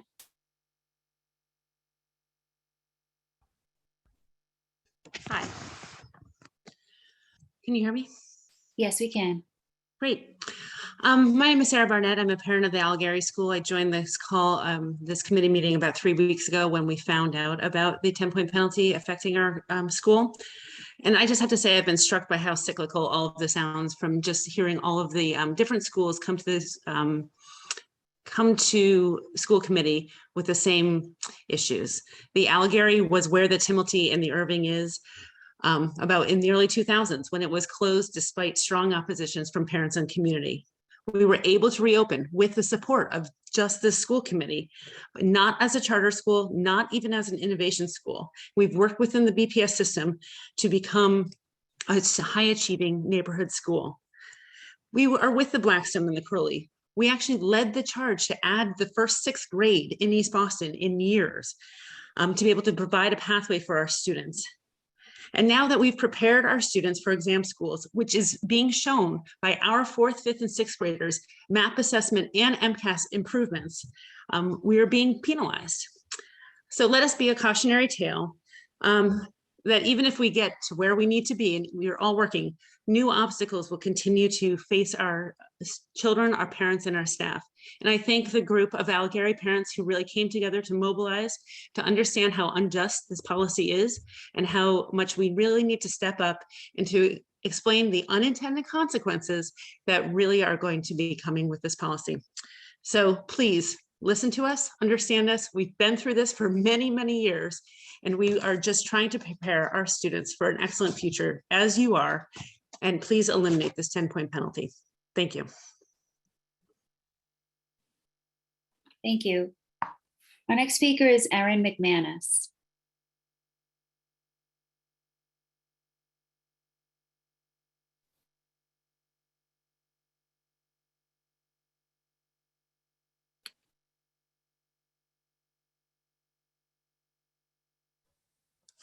Hello, can you hear me? Yes, good evening. Good evening. My name is Erin McManus and I am from Jamaica Plain. I am the school nurse at the Edison School in Brighton and a parent of 2 Boston Public School students, one at the Curly K-8 and one at Boston Latin Academy. As both a school nurse in the system and a parent, I feel that I have a unique understanding of the pooled testing program and how it has failed to meet the needs of the students, staff, and families across the district. As you have heard either on the news or tonight from Superintendent Casalius, my daughter's school, the Curly K-8, was closed for 10 days due to a COVID outbreak. With the number of COVID cases rising daily, the nurses and administration had no choice but to contact the Boston Public Health Commission and close. But what a lot of you don't realize is that the situation was entirely preventable. Our pooled testing program is simply not sufficient. Despite what you may hear, all consented students are not being consistently tested district-wide, and families are not receiving timely notification when needed. My own son at Boston Latin Academy has been consented all year and has not even been tested once. Think about that for a minute. Moreover, when a COVID positive student is identified, the delay in contact tracing has been upwards of days. We know that when contact tracing is delayed, our test and stay program is also delayed. Test and stay is often not being implemented until days 4, 5, or even 6. This means that any close contacts who could have COVID are sitting in BPS classrooms, in BPS cafeterias, and on BPS school buses on days 1, 2, and 3, and potentially infecting other students and staff.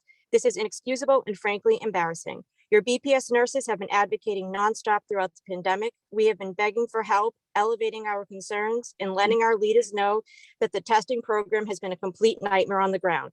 I am tired of going to the same weekly meetings with the same broken promises and nothing changes. I appreciate Superintendent Casalius' comments tonight about these mistakes and changes that will be made because it is mid-November. The program needs to be given resources and fixed immediately. And if we cannot manage to fix it now, it must be pulled altogether. Because if we cannot sit here and tell parents their children are safe if we continue to run a program that we know is failing.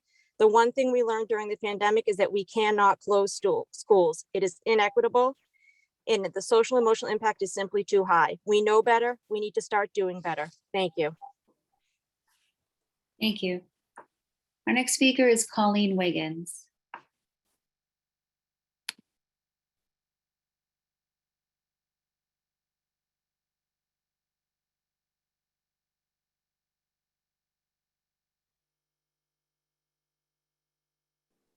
Hi, can you hear me?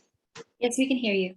Hi, my name is Colleen Wiggins. My career as a nurse has always been in public health, first with the city's homeless population and for the past 6 years as a school nurse in Boston Public Schools. I'm also adjunct faculty at a university teaching public health and community nursing. In March of 2020, a nurse work group was formed by Health Services and the union to look at pool testing in the district specifically. This group created an 89-page evidence-based document titled Comprehensive Review and Analysis of COVID-19 Pool Testing with a focus on family engagement and equity, recommendations for future school-based initiatives. It was provided to the district in June of last school year and nothing has come of it. It has not been used by the district to inform any changes to protocol or procedure. In my years of providing nursing care to our community's most vulnerable people, I truthfully have never been more disheartened or angry. The district is not providing the safety procedures through COVID testing, contact tracing, and communication that they say they are. And if changes are not made, the distrust between the district and families will become intractable. There is no equity in current COVID pool testing practices. For example, a school in the district has over 400 students consented to test, and they have 2 to 5 members of the vendor team assigned to perform pool testing. With that inadequate staffing, last week alone, 39 pools, roughly 150 students were not tested because the testing team ran out of time. Because the district operates on a no news is good news policy, families are thinking their student doesn't have COVID, when in reality, they weren't tested at all. There's no communication from the district. Contact tracing is a farce. There are so many issues with it, I don't even know where to start. Do I start with the amount of money that's being spent on a company that cannot provide the promised and contracted services, with those failures having possibly devastating, life-altering consequences on our students and families and staff? Or with nurses and their unreturned emails and phone calls asking about the status of their positive cases? We're being told to give this a chance to work, and we've given it a chance and it's not working. So I'm here. This is the first time I've been compelled to speak at any school committee meeting, but I can't sit back and say that I'm doing all that I can. Mr. Coleman said earlier that we need to listen to those on the ground. And so I urge you to hear us. I urge you to listen and reflect and do what we say we're here to do, which protect the health, safety, and future of our city's children. Thank you. Thank you, Ms. Wiggins. Our next speaker is Nathaniel Adams.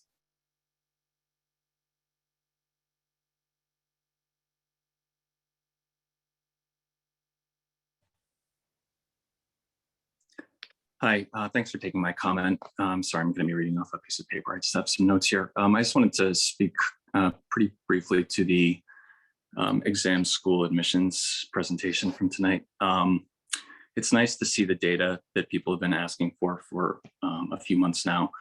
I'm confused why it took so long. I think BPS has been running these simulations since as early as July, even before the new policy was actually approved, although for some reason they chose not to share any of that data with the public. There's a lot of information on the new spreadsheet that was posted tonight. I think only some of it is useful.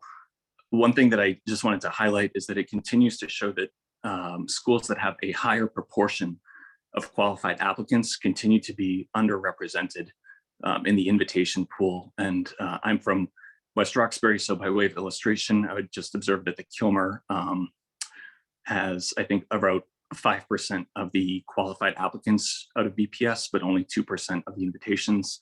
The Linden has almost 6% of the qualified applicants, but only 2% of the invitations. And the other thing I just want to say is that I think there are still some open questions that parents are really interested in getting answers to. One is the spreadsheet does not show how many students are admitted from each school who receive no bonus points. So in other words, how many students get in from school X who didn't get either 10 or 15 points. I think that's really important to families so that they can start to sort of understand what the landscape looks like for their children. And the other thing I wanted to observe is that we still haven't seen any sort of simulation of what invitations will look like at each exam school based on historical preferences. And I think that is going to be really illuminating for families when you take into account the sort of new distribution system that's going to be used for invitations. So thanks very much for your time. Thank you. Our next speaker is Dr. Chanel Parker.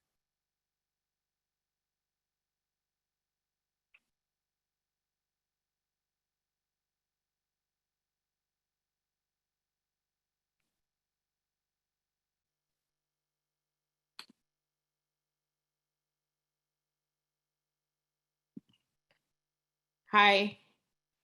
Good evening. Good evening. My name is trying to move this. Good evening, committee members and Dr. Casillas. My name is Chanel Park, and I currently work at the Henderson Upper School. Many of you are aware of the incident that took place at the Henderson, leaving the principal unconscious and another staff member hurt. I was that other staff member. I'm here not to talk about what happened on that horrific afternoon in front of students, teachers, and parents. Instead, I would like to focus on solutions and suggestions for how we can avoid and curtail anything like this from happening again. Last year at the Henderson, we worked hard to focus on diversity and inclusion. The beginning of this year was no different.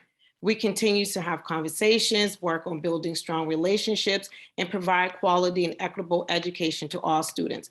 However, this came with the additional challenge of dealing with the pandemic and the lack of resources caused by the pandemic. This deficiency was felt by the administrative team, teachers, and support staff. We did not have the resources and manpower to properly manage the social emotional support our students needed on top of dealing with challenging behaviors. We cannot blame any entity for what is occurring in the Henderson, the district, and nationally. I would like to share a few things that the district can do to support leaders and to be partners in achieving our shared goals. Review the emergency and safety transfer of students to ensure that the environment is a good fit for students and families before the transfer and periodically after a transfer has taken place. Check in with school leaders individually to address the needs and provide support where needed. Generate a list of partner organizations and disperse them to appropriate personnel. Create a process to partner with parents through engagement in all the schools. Create a procedure on how to implement and enforce school-wide policies. Finally, the support and actions taken by the district after this incident have been great. I thank everyone involved in problem solving and coming up with plans of action. This type of action and support will be required to prevent any other schools from having this experience. We should remain vigilant in our focus on identifying and taking actions to prevent any forms of violence on our campus. Thank you for allowing me to speak this evening. Thank you, Dr. Parker. Our next speaker is Allison Cox.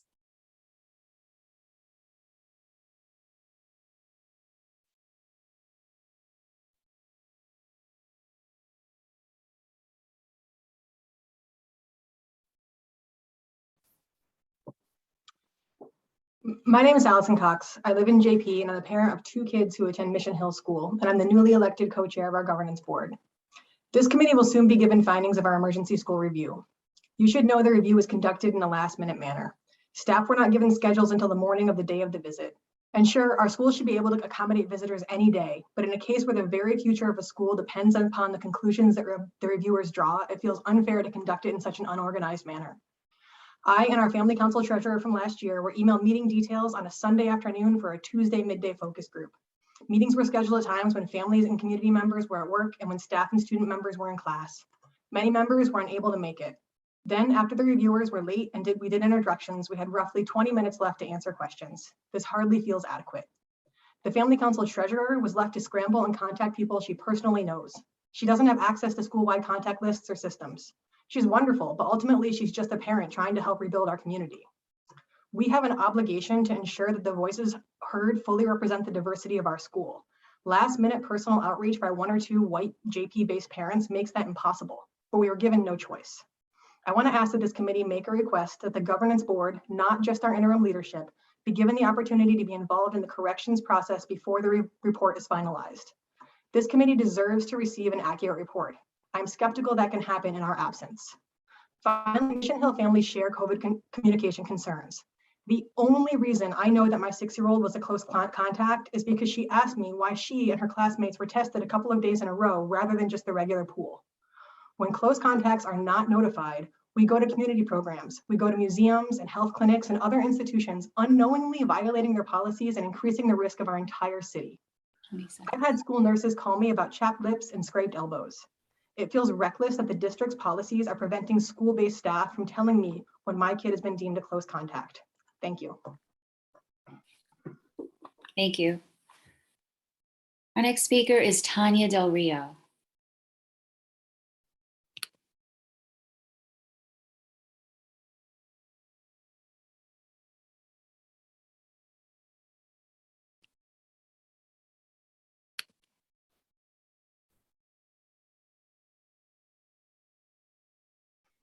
Hello. Good evening. Thank you. So my name is Tanya Del Rio. I live in East Boston and I'm another parent from the Dante Alighieri Montessori.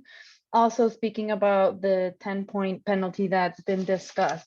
So one thing that I wanted to note for the committee and the chair was that we are the only Montessori school in the BPS system. And as such, we have a lot to offer to the whole system about the positives of this model and of Montessori in general. We should really be encouraging families to try this model out and maybe expand it throughout the system. And instead, what we're creating is a situation where families are being discouraged from enrolling in the Montessori because of the issue discussed around the exam schools. So in our case, the school is so small that, as others have mentioned, enrollment or disenrollment of one or two families can put us over or under the threshold that's been established for the 10-point bonus or penalty, however you want to see it. In our case, it's also in my mind not clear what data exactly is being used. Are we using 2019 numbers? Are we going to update that number every year and therefore creating lots of uncertainty for families, again, triggering that issue that I just shared around people not wanting to join a school that, again, should be something to be a model to be expanding and not shying away from. I want to make super clear that I think the lots of people in the Alighieri community believe strongly in equity, but that the problem is that assigning the points at the school level does not do justice to our equity purposes. I agree with the people who said that we should be trying to assign these points on an individual family basis instead of at the school level. I also agree with the people who are saying this topic sucks up a lot of the oxygen in the room. I too want to talk about how we make all schools in the system better, all schools in the system providing a quality education. But at this point, for our individual school, I feel like we're doing a disservice with this 10-point penalty. So again, what I want to say to you tonight is let's promote equity. We agree, but let's do it the right way and ideally at the individual family level. Thank you very much. Thank you, Ms. Del Rio. Our final speaker is Danielle Emmond.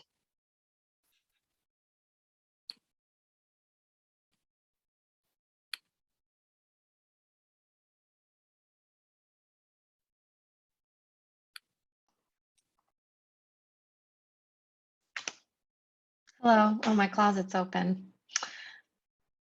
Let's see. Hi, thank you, everyone. I'm Danielle, former co-chair of the SSC at Dante Alighieri Montessori, mother of two rascals, small business owner, co-founder of the nonprofit Eastie Village Family Association. I'm a little more awake this week, but not much. I want to first say that we love the intent of the 10-point measure, and it's my greatest hope that every student in Boston will receive the opportunities that my kids have as cis, white, middle-income citizens. Given the unintended consequences I will outline next, I ask that the policy be paused and revised until the kinks are worked out, or that the Alighieri be granted, this year's students be grandfathered in. As you heard, ours is 1 in 5 public schools in the district, does not meet the 40% economic disadvantage threshold by a painfully narrow margin, and the only one in East Boston. Students from charter schools and the Catholic school in our neighborhood are, and we are not. We have the largest immigrant, Latinx, and EL population in the city of Boston. Two of the metrics used for economic disadvantage are SNAP and TFADC, I don't know quite how to say that, both of which require citizenship to apply.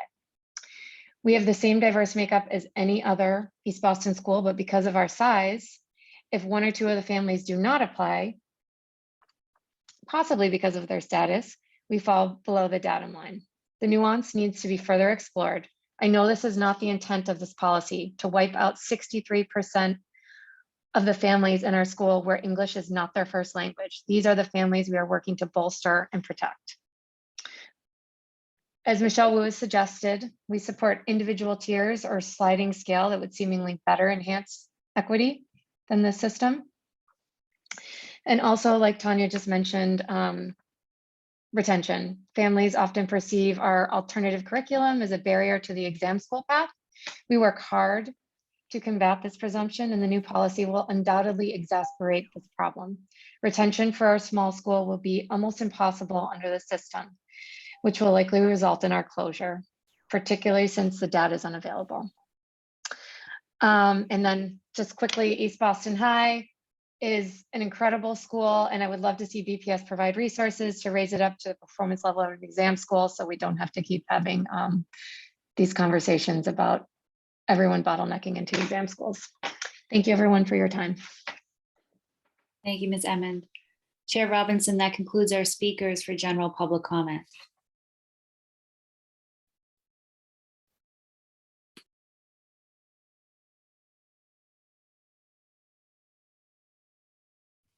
Ms. Robinson, you're muted.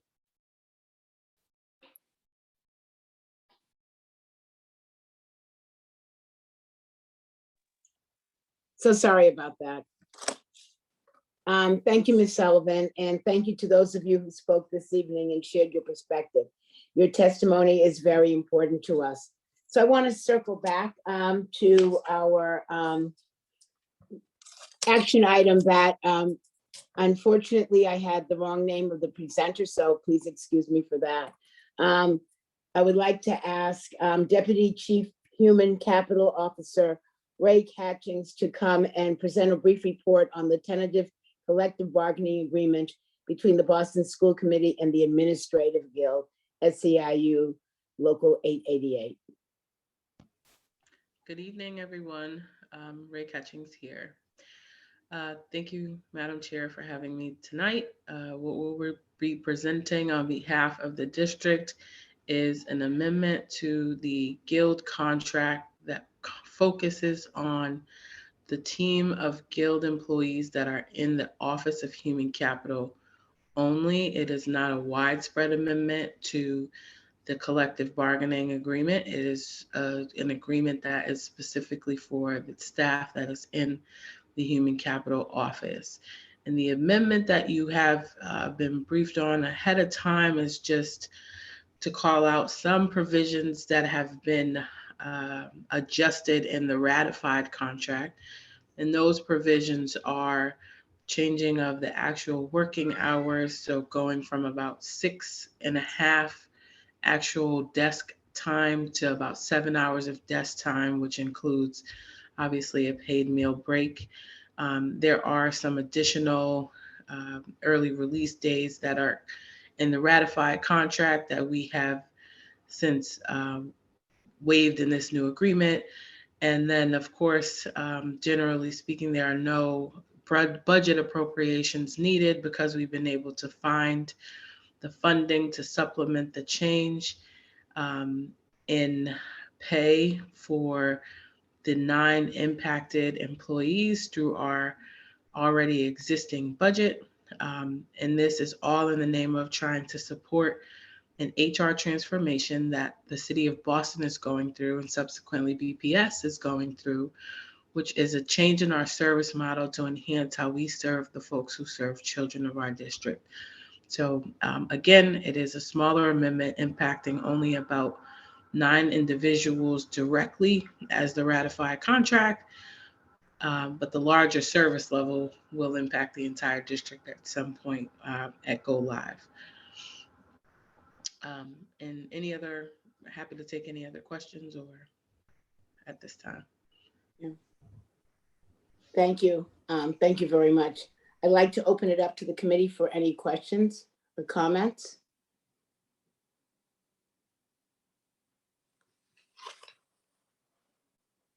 No questions? Okay. If there are no further questions, I'd like to entertain a motion to approve the collective bargaining agreement between the Boston School Committee and the Administrative Guild, SEIU Local 888 as presented. So moved. Thank you. Is there a second? Second. Is there any discussion or objection to the motion? Ms. Sullivan, will you please call the roll? Dr. Coleman, Yes. Mr. DeArujo, Yes. Mr. Tran, Yes. Mr. O'Neill, Yes. Ms. Robinson. Yes. The motion is approved unanimously. Thank you. Our main report this evening. Did someone have something? I just said thank you all. Have a good Thank you. night. Okay, thank you. The motion passed. Thank you. Our main report this evening is the Mass Core Policy Implementation Update. At this time, I'd like to invite Christine Landry, Assistant Superintendent, Office of Academics and Professional Learning, to please present her report. First, I'd like to invite the superintendent to provide opening comments. Thank you, Madam Chair, and thanks to all of our commenters this evening. There is a lot to learn. It is a challenge, and we will continue to work with our community and build trust. So thanks to all of them. I do want to commend our academics team working with our schools superintendent team, our school leaders on the Mass Core implementation. I'm really happy with how far they've come, given all of the pandemic response that we are having to take on operationally. Central office staff is being deployed out into our schools, and I thank our academic team and our central office team for going out and supporting our schools, but still yet getting such a wonderful presentation put together that really chronicles the good and hard work that they are doing and making progress toward Mass Core implementation, as next year our 9th graders will be the first class that will be responsible for the Mass Core. And so I'm really excited about Ms. Landry and the work that she's leading in collaboration with her colleagues, so that we can be assured that this is very smooth, that parents are informed, and that we have everything in place for this 9th grade class so that they can be successful in the next 4 years, well, a little bit more than 4 years now, as they graduate. And we did have a commenter say that we didn't have the funding for it, but as you know, we have set aside funding for this implementation. So I'm going to turn it over to you, Ms. Landry. Thank you. Thank you so much, Superintendent. Good evening, Chair Robinson and members of the school committee. I'm just going to share my screen with you all.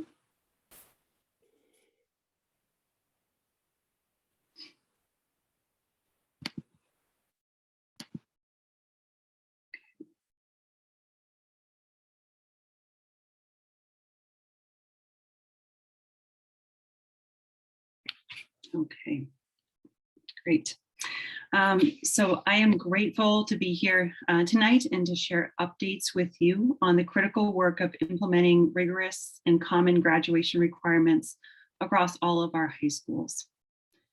Eliminating opportunity gaps and affirming our students' infinite capacity to realize their hopes and dreams is central to the district's mission of ensuring that every child in every classroom in every school gets what they need. Mass Core is an avenue to advance access to rigorous. Excuse me? Oh, we don't yeah. see your screen. Are you sharing your yeah. screen? We're not seeing anything. Oh, let me try that again. I apologize, Chair. Here we go. Oh, it's okay. I should have this down by now after years. Here we go.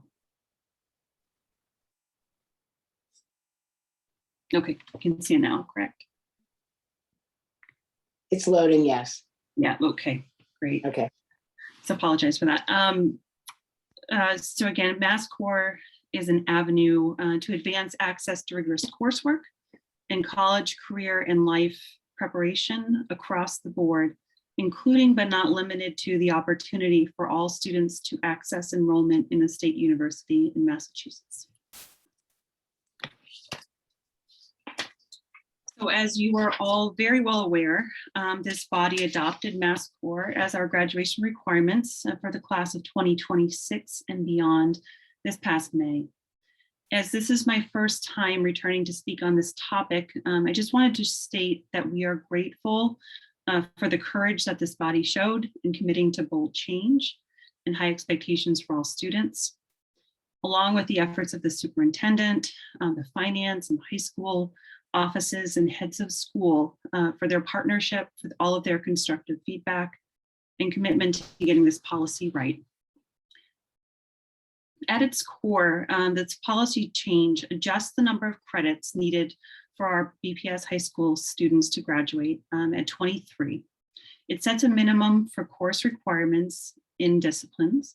It sets specific course requirements in math with all students taking at least Algebra 2, in history with the inclusion of an ethnic studies course as one of the 3 required history courses.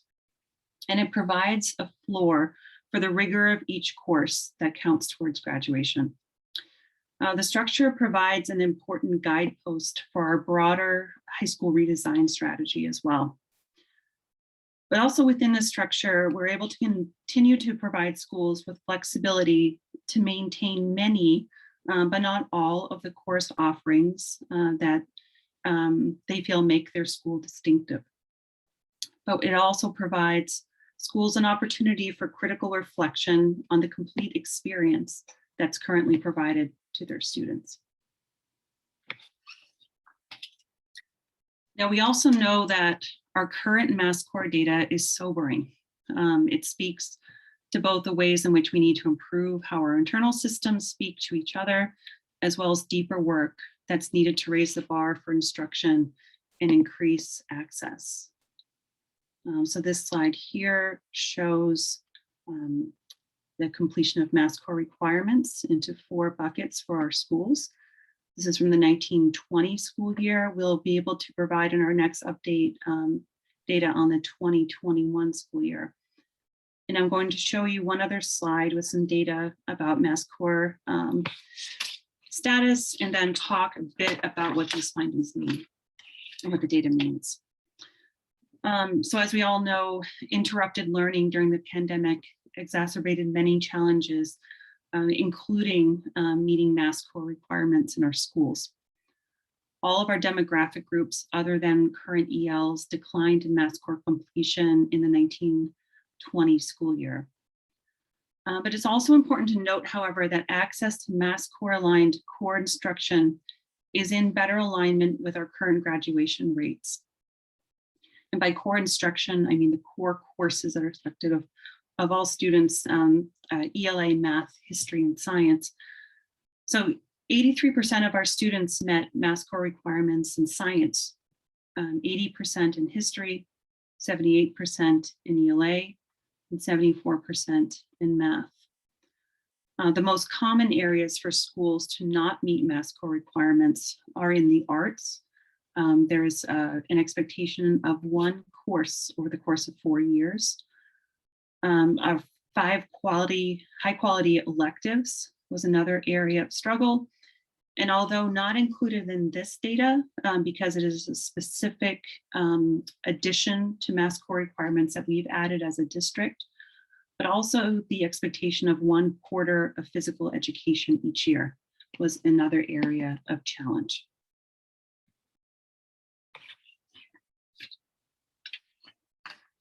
So in this planning year, we've divided it into 3 phases of work that I'll share with you next. This first phase has been focused on finalizing the policy framework, specifically digging into common answers to 3 questions that have persisted with every iteration of Mass Core conversations over the past years.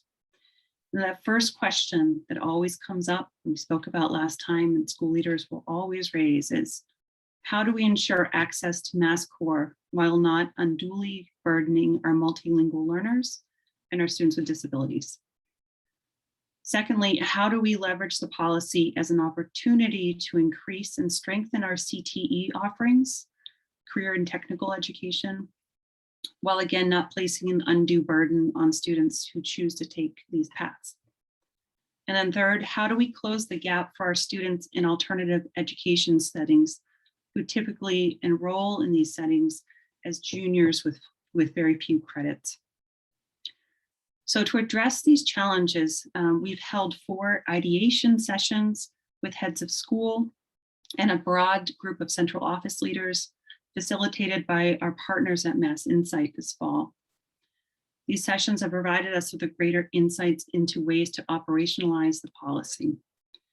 2 examples of issues discussed at great detail include consistent ways to assess a multilingual learner's proficiency in their home language at an equivalent level as what we would expect after 2 years of language instruction for a monolingual speaker. Another is an equitable way to provide credit for athletic involvement for PE requirements. While these issues are not fully resolved, we are on track to be in advance of critical planning dates for next year.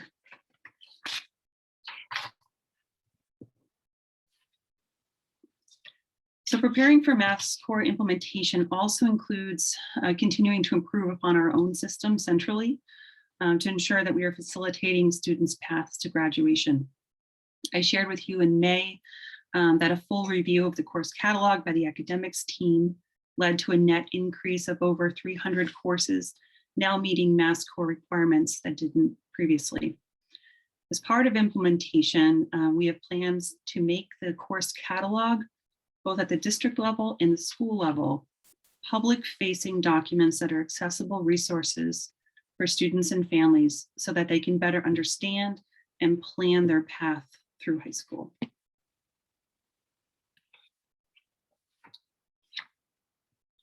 And then the second phase of this work, this year's work, focuses on school readiness for Mass Core implementation, providing schools with the tools and the support that they'll need to solve some complex challenges during an already complex year.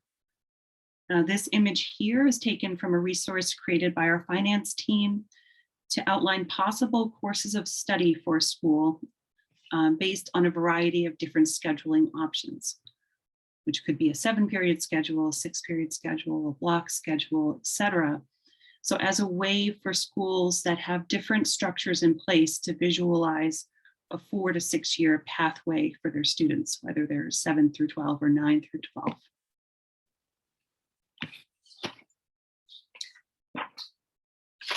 And then this chart shows some key next steps, including the 2 phases that I've just outlined, along with the third, which is the 9th grade launch. This fall, has focused on details of the policy that I've spoken about, along with readying the central office to support implementation at the school level. Central office leaders across academics and finance will be trained on Mass Insight, on November 30th to conduct school reviews. Individual school reviews will occur between December 1st and January 7th to pinpoint the gaps in Mass Core implementation at each school, with a focus on ensuring that all of our 9th graders have the courses and the resources that they need.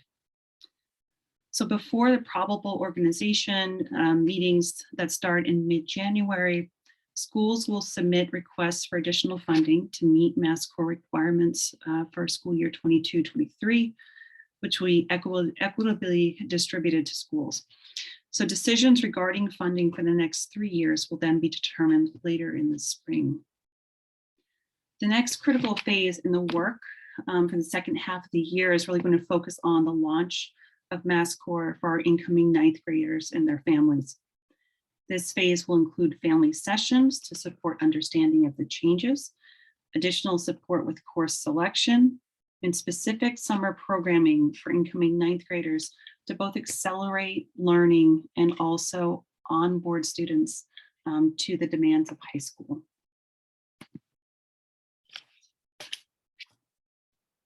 And then again, I just wanted to say and underscore what the superintendent started with. We are fortunate to have her commitment to funding up to $10 million to support this implementation, along with additional ESSER funding.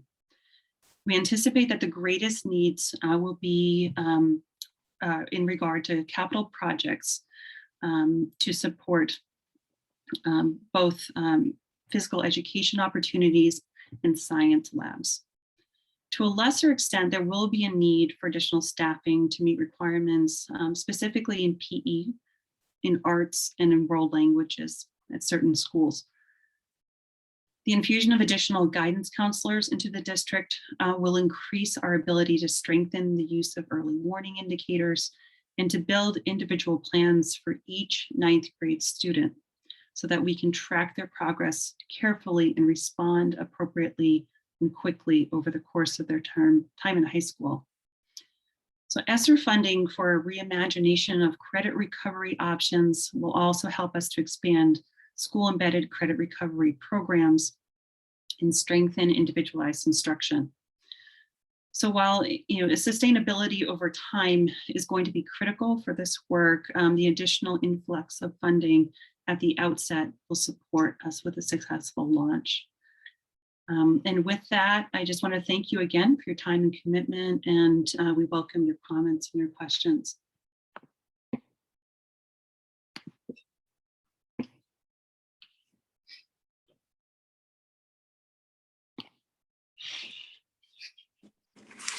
Thanks, Ms. Landry, for your report, and many thanks to your team for all of their hard work. I'll now open it up to the committee for questions and comments. I'd like to remind my colleagues about our agreed upon norm that we'll have 5 minutes, 1 or 2 questions each. So please raise your hand. Oh, thank you. Dr. Coleman, you ready? Great. Thank you very much for this presentation. It was very helpful, exciting to see. And to put it in context, this is a conversation that I think will, in future years, will reduce the anxiety around the exam schools when we have high quality opportunities across our district for people to have different choices about what type of education they're looking for. So this is great, important work that will extend resources to all. So very excited to hear this. So I just have one area of confusion, and if I'm right, then it's a concern. So my confusion is in my perspective, one of our biggest problems is the failure to have 8th graders prepared to be successful in our high schools. You know, historically our numbers are horrific. And so much of the focus here, even though you talk about the 7th through 9th, 12th grade, so much of the resources is going into capturing kids at that 9th grade level, and so I didn't hear what was being said about how we're going to prepare our 7th and 8th graders to take advantage of the mass core. And so I may have missed it, but if I didn't, then I would like to know more about how we're going to use these resources to go deeper. So we all know so much of high school success is who's in what 7th grade math class, right? I mean, it organizes so much of what happens afterwards. It's who you're with, it's the cohort you're around. So being prepared to be in that, take that early algebra in 7th grade just defines success in schools. And so I didn't hear that. And so if I missed it, tell me to go do my homework better and where I should go. But if I didn't miss it, I would like to understand better. That makes sense? That question makes sense, Ms. Landry? Thanks, Dr. Coleman, for that question. It's a really good one. And I know that Ms. Landry and I know that Dr. Eccleston is also, I think, still on the call as well. As we begin to craft out our pathways and throughout the district and formalize those, as well as formalize our academic agenda. This was a huge piece to that. Starting it was getting the North Star right, and defining what our graduation requirements are. Then you work backwards from that in each of the core areas. We want to have a really strong pre-K to grade 3 focus so that kids are well prepared and learning and have learned how to read well by third grade, and that they're ready for kindergarten. All of these things are very, very important in that pre-K to grade 3 framework. Then you have your grade 4 through 6 intermediate framework that we've talked about with EFA and Excellence for All and the preparation work. So getting an understanding and unpacking the EFA as well as advanced work class and how are we going to move forward. So Dr. Eccleston and his team is starting to unpack that next level as well. And then you have really kind of junior high school where we talk about 7th and 8th graders now in our 7th through 12th grade high schools. And then the 9th grade, what special programs are happening at 9th grade that support getting them ready then for what's really launching into high school, early college, vocational opportunities at the 10th and 11th and 12th grade. And so that's kind of how I've been thinking about it with the academic team and talking with them about these 4 phases of learning for our students as they progress through. And then you develop the curriculum, you develop the pedagogical frameworks, the instructional frameworks that you need throughout, so that you are using culturally, linguistically sustaining practices, and that you are embedding all of the different learning that needs to happen at each and every level so that you master and then you can take on the next level. I don't know if Dr. Eccleston or Ms. Landry want to speak any further about some of the work and timelines maybe for getting some of that work done.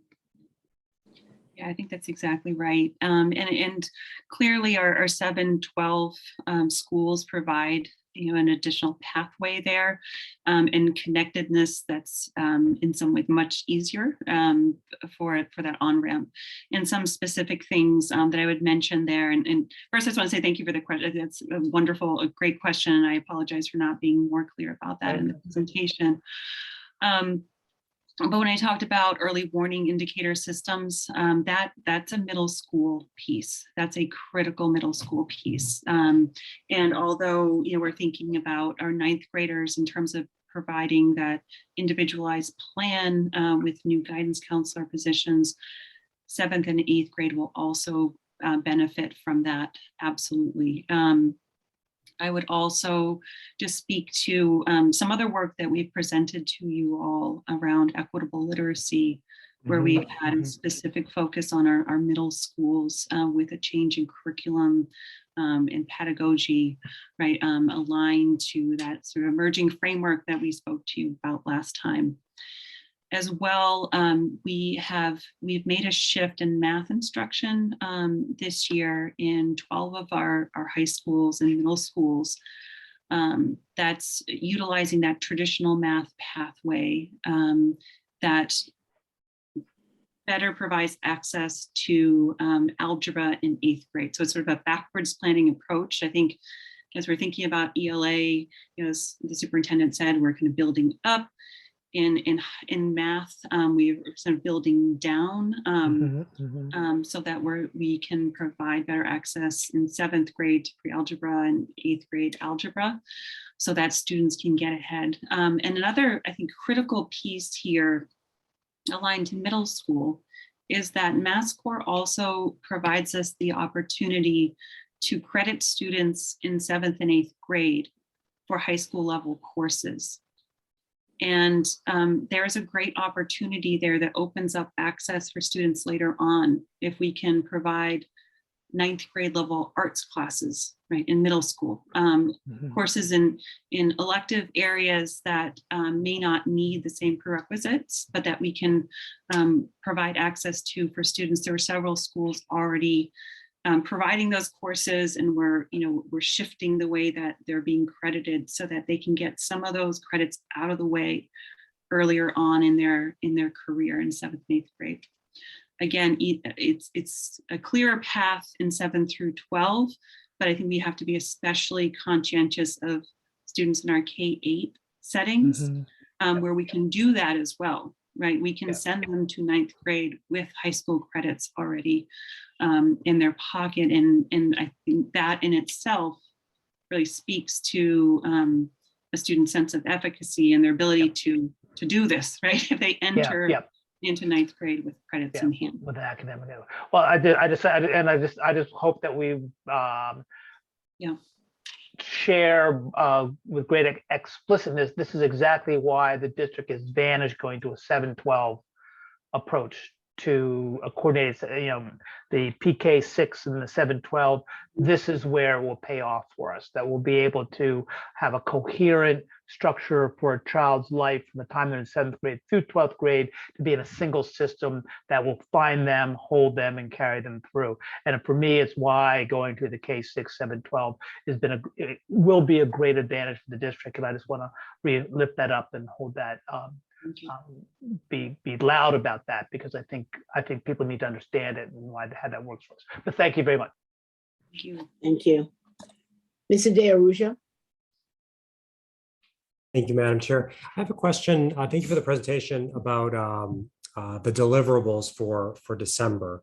Can you walk through that in kind of in more specificity? I'd like to understand. I mean, if you can give an example of a school, how is the planning in particular going, and who's having the conversations? You're having it with the superintendent for the area, the head of school. Like, can you go into more detail on what's going to be delivered in December? Sure.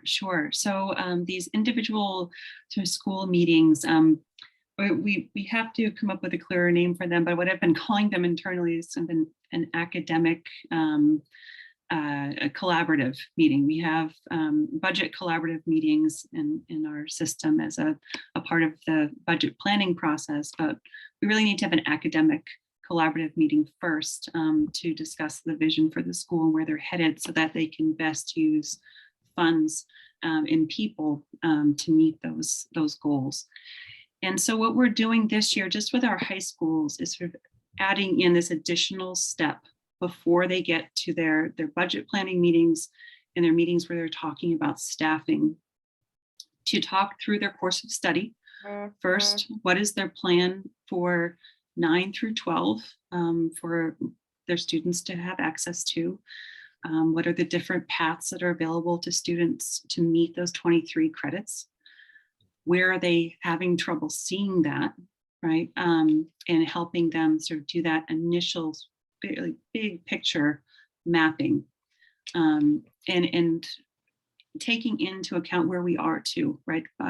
Hopefully post-pandemic or closer to the end of the pandemic, thinking about what the needs are that have changed for students as well. So that will be a part of it. We'll also talk through their scheduling on the ground, what staffing might need to look like to meet those needs, where they can meet them currently, especially, again, focusing on 9th grade, just mapping out who are all the people in the building who teach 9th graders, what classes do they teach, what are you thinking about for next year based on what you're seeing this year and what the needs are.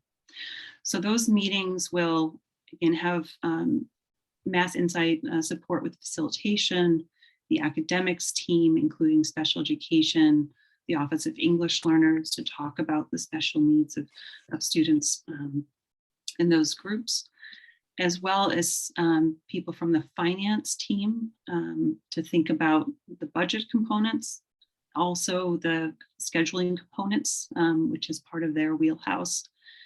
And then human resources as well, or human capital, to think about the people piece. So it's sort of it's a longer on-ramp for our high schools to do their planning process this year, and will likely be into the future. So next year's process would be focused on 10th grade, right? The whole picture, but specifically on 10th grade, and then 11th and 12th, so that we can support schools, and handhold a bit more while we are ramping up towards that first group of graduating seniors.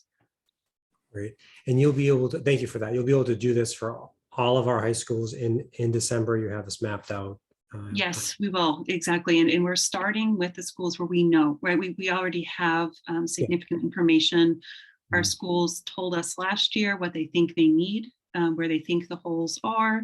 We've done initial analyses, so we have a very good sense. And so we'll start with those schools that have the hardest challenges, either because of building constraints or because of programming constraints in the building that make them a bit more complex to solve, but then also help us think about schools that are similar, right? So that there's also a generalizing that happens in different types of schools that will help us with proceeding meetings. Great. And we expect kind of just periodic updates so we know, where we are and where we stand and so forth. So absolutely. Yes. Great. Thank you. Thank you. Thank you. Ms. Mercer or Mr. O'Neill? Either one have questions? No, I simply want to say I appreciate the update about the work that's going forward. I agree with Dr. Coleman. This is critical work to help all of our high school students ultimately succeed. And this is a thoughtful approach, and I appreciate the consistent updates on it. Yes. Thank you. Thank you. I too want to say thank you to you for the presentation and the update. I just have a couple of logistical questions. So how are we beginning to help our families understand what is about to happen? I mean, we've got so many different types of communication about all kinds of things that we're trying to speak to both our students and our families about. This is a big one in terms of everyone wanting a clearer, more rigorous education. There's a lot of new coursework coming. How are we helping people to wrap it around their minds that there's a lot of personal preparation that's going to go into making this a successful next step for their students? Absolutely, it's a wonderful question and such an important part of this. And so I think, a first step for us is all of the work that's already happened and that we continue to do around the course catalog. And so at the district level first, right, and sort of making that, it's a very internal document right now, making that an outward facing document so that there's no mystery around what are the courses that are available in the system, a description of what they do, what they expect of students, the number of credits you receive, right? And then moving into the school by school work around that will be a huge component of this spring, to make sure that every school has a course catalog that is easily searchable on websites, so that families can go through them and really talk with their children about the courses that they're going to take and why. I think there's historically been a lot of mystery around credits in the district, and it hasn't been as accessible for kids to know where they stand at any given point, but we find out at the end or when it's too late, right? So we want to take away that mystery. That students have a right to know, and families have a right to know where their kids are and what we can do about it, right? So clarifying that piece.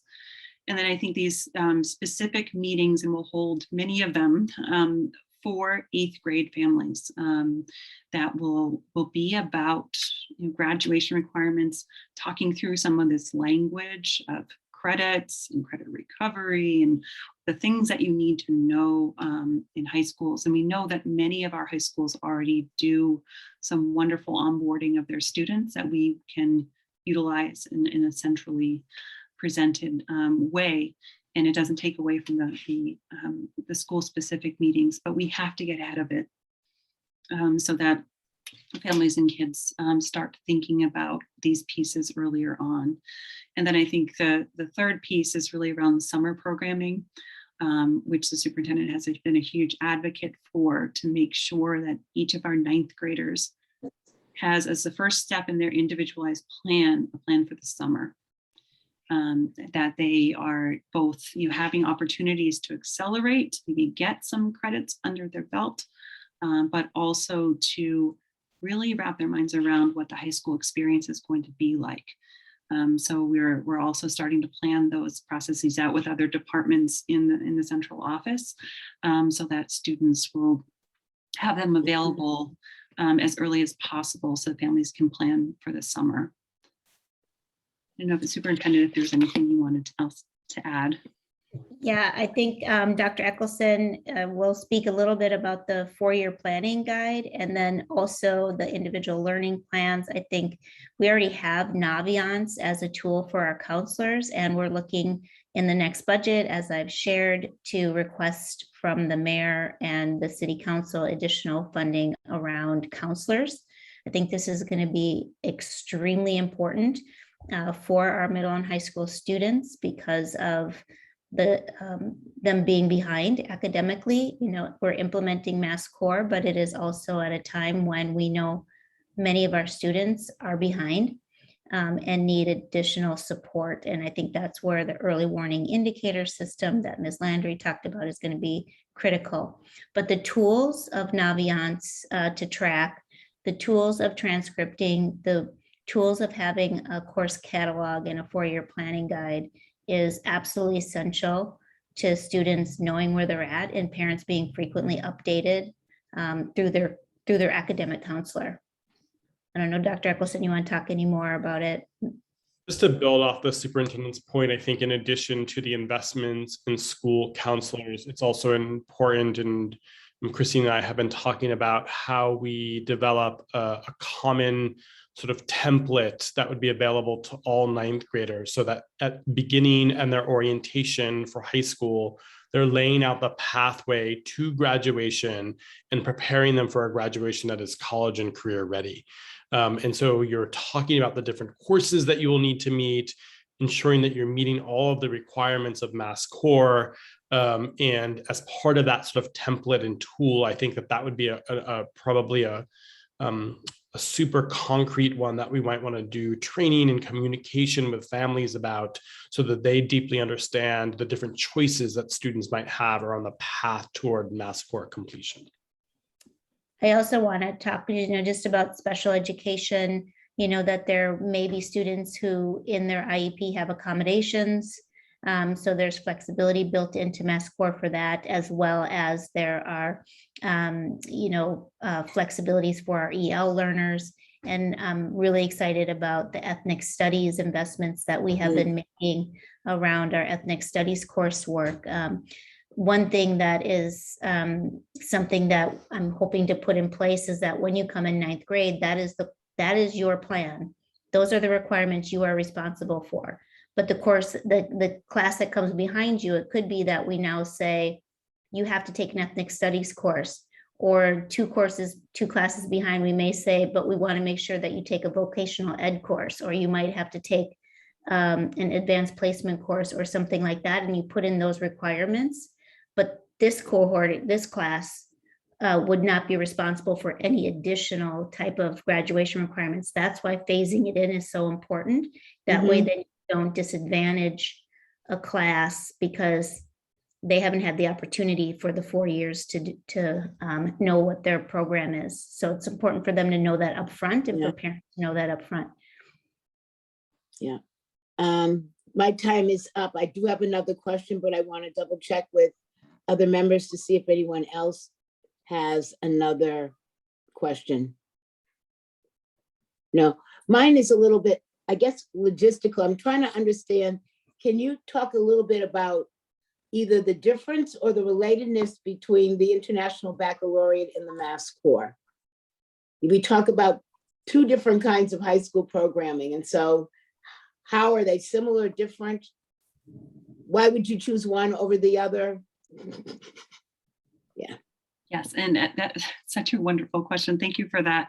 And one of the first schools that we actually met with last year and sort of digging into the complexities of Mass Core was with the Quincy, and similarly met with Snowden to talk through their course catalog and their some of the challenges that they're seeing with Mass Core completion, even though they have a clearly rigorous program. So a lot of it was about alignment of courses. And, I would say with both situations, we were able to sit down, talk through their course of study, use the course catalog to match each of the classes that they're offering. And it actually helped us it helped us to realize some deficiencies in our centralized process and the way that we were coding some of our courses. And some of them changed because of the insights of the IB schools. So I would say that I think another piece of sort of complexity with IB schools that they offer more of a humanities model, where English and history are combined. So that was another place where they were teaching rigorous courses, but that weren't credited properly. So we had to add additional time to make sure that there was enough sort of seat time and expectations met for both English and history. So they can certainly live together very, very nicely, and we still have the same expectation for the IB schools that they'll meet Mass Core requirements, and in many ways they'll go beyond them, particularly with the world languages. But I think they also provide some really wonderful opportunities for some of the middle school crediting. The Quincy obviously has a clear pathway there for their middle school students to earn some credits early on to more easily access all of the different course requirements for IB. And we'll have to be really careful about Snowden too, because Snowden has kids come from all over the city to Snowden. I think it's the most diverse group of kids from different middle schools. So we'll have to be really thoughtful in helping those students prepare to go on to that school while it's a 9-12 setting. I see Dr. Eccleston put his camera on. Did you have something? Yeah, I just wanted to comment that I don't see it as an either or, but a both and, which is that that we expect that all of our students, irrespective of the type of programming that they're in, are graduating college and career ready and are meeting the elements of Mass Core. So that's true at our IB schools. It's true at our schools that are offering rich and robust AP programs. It's true at our schools where students are sort of focusing on career technical education, that all of those students need to meet the elements of Mass Core. And we think there's a path forward. There is a path forward for each one of those schools. And it's just around working with each individual school to develop the catalog. Great.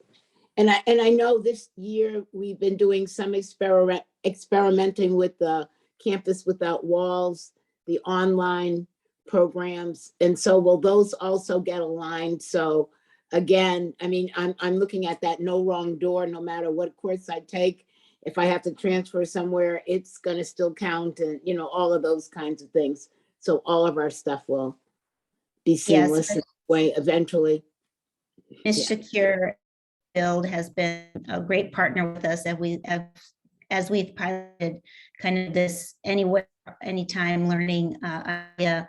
And first get the course catalog, then you can have virtual options as well. So, if there's someone getting a world language, one school, and they can't get it in their home-based school, then they could maybe get it virtually in another school, or they may be able to enroll half a program at Madison Park and half a program at Snowden, for instance.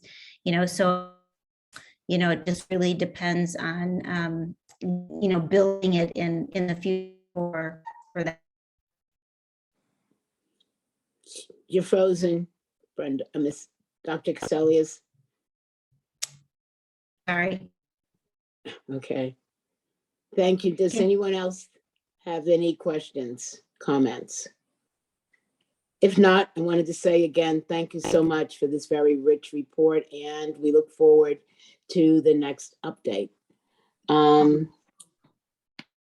right, thank you. I'm going to move on to public comments on reports. Ms. Sullivan? Thank you, Chair. We have no speakers for public comment on reports. All right, thank you. Is there any new business? Okay. There's no new business. Done. Then that concludes our business for this evening, and the next remote school committee meeting will take place on Wednesday, December 1st at 5 p.m. If there's nothing further, I'll entertain a motion to adjourn. So moved. Thank you. Is there a second? Second. Thank you. Any discussion or objection to the motion? Ms. Sullivan, will you please call the roll? Dr. Coleman, Yes, have a great evening, everyone. Mr. DeRusso, Yes, good night. Mr. Tran, Mr. O'Neill, Yes, good night all. Ms. Robinson. Yes, good night. Thank you, and have a happy Thanksgiving, everyone. Good night, everyone. Good night.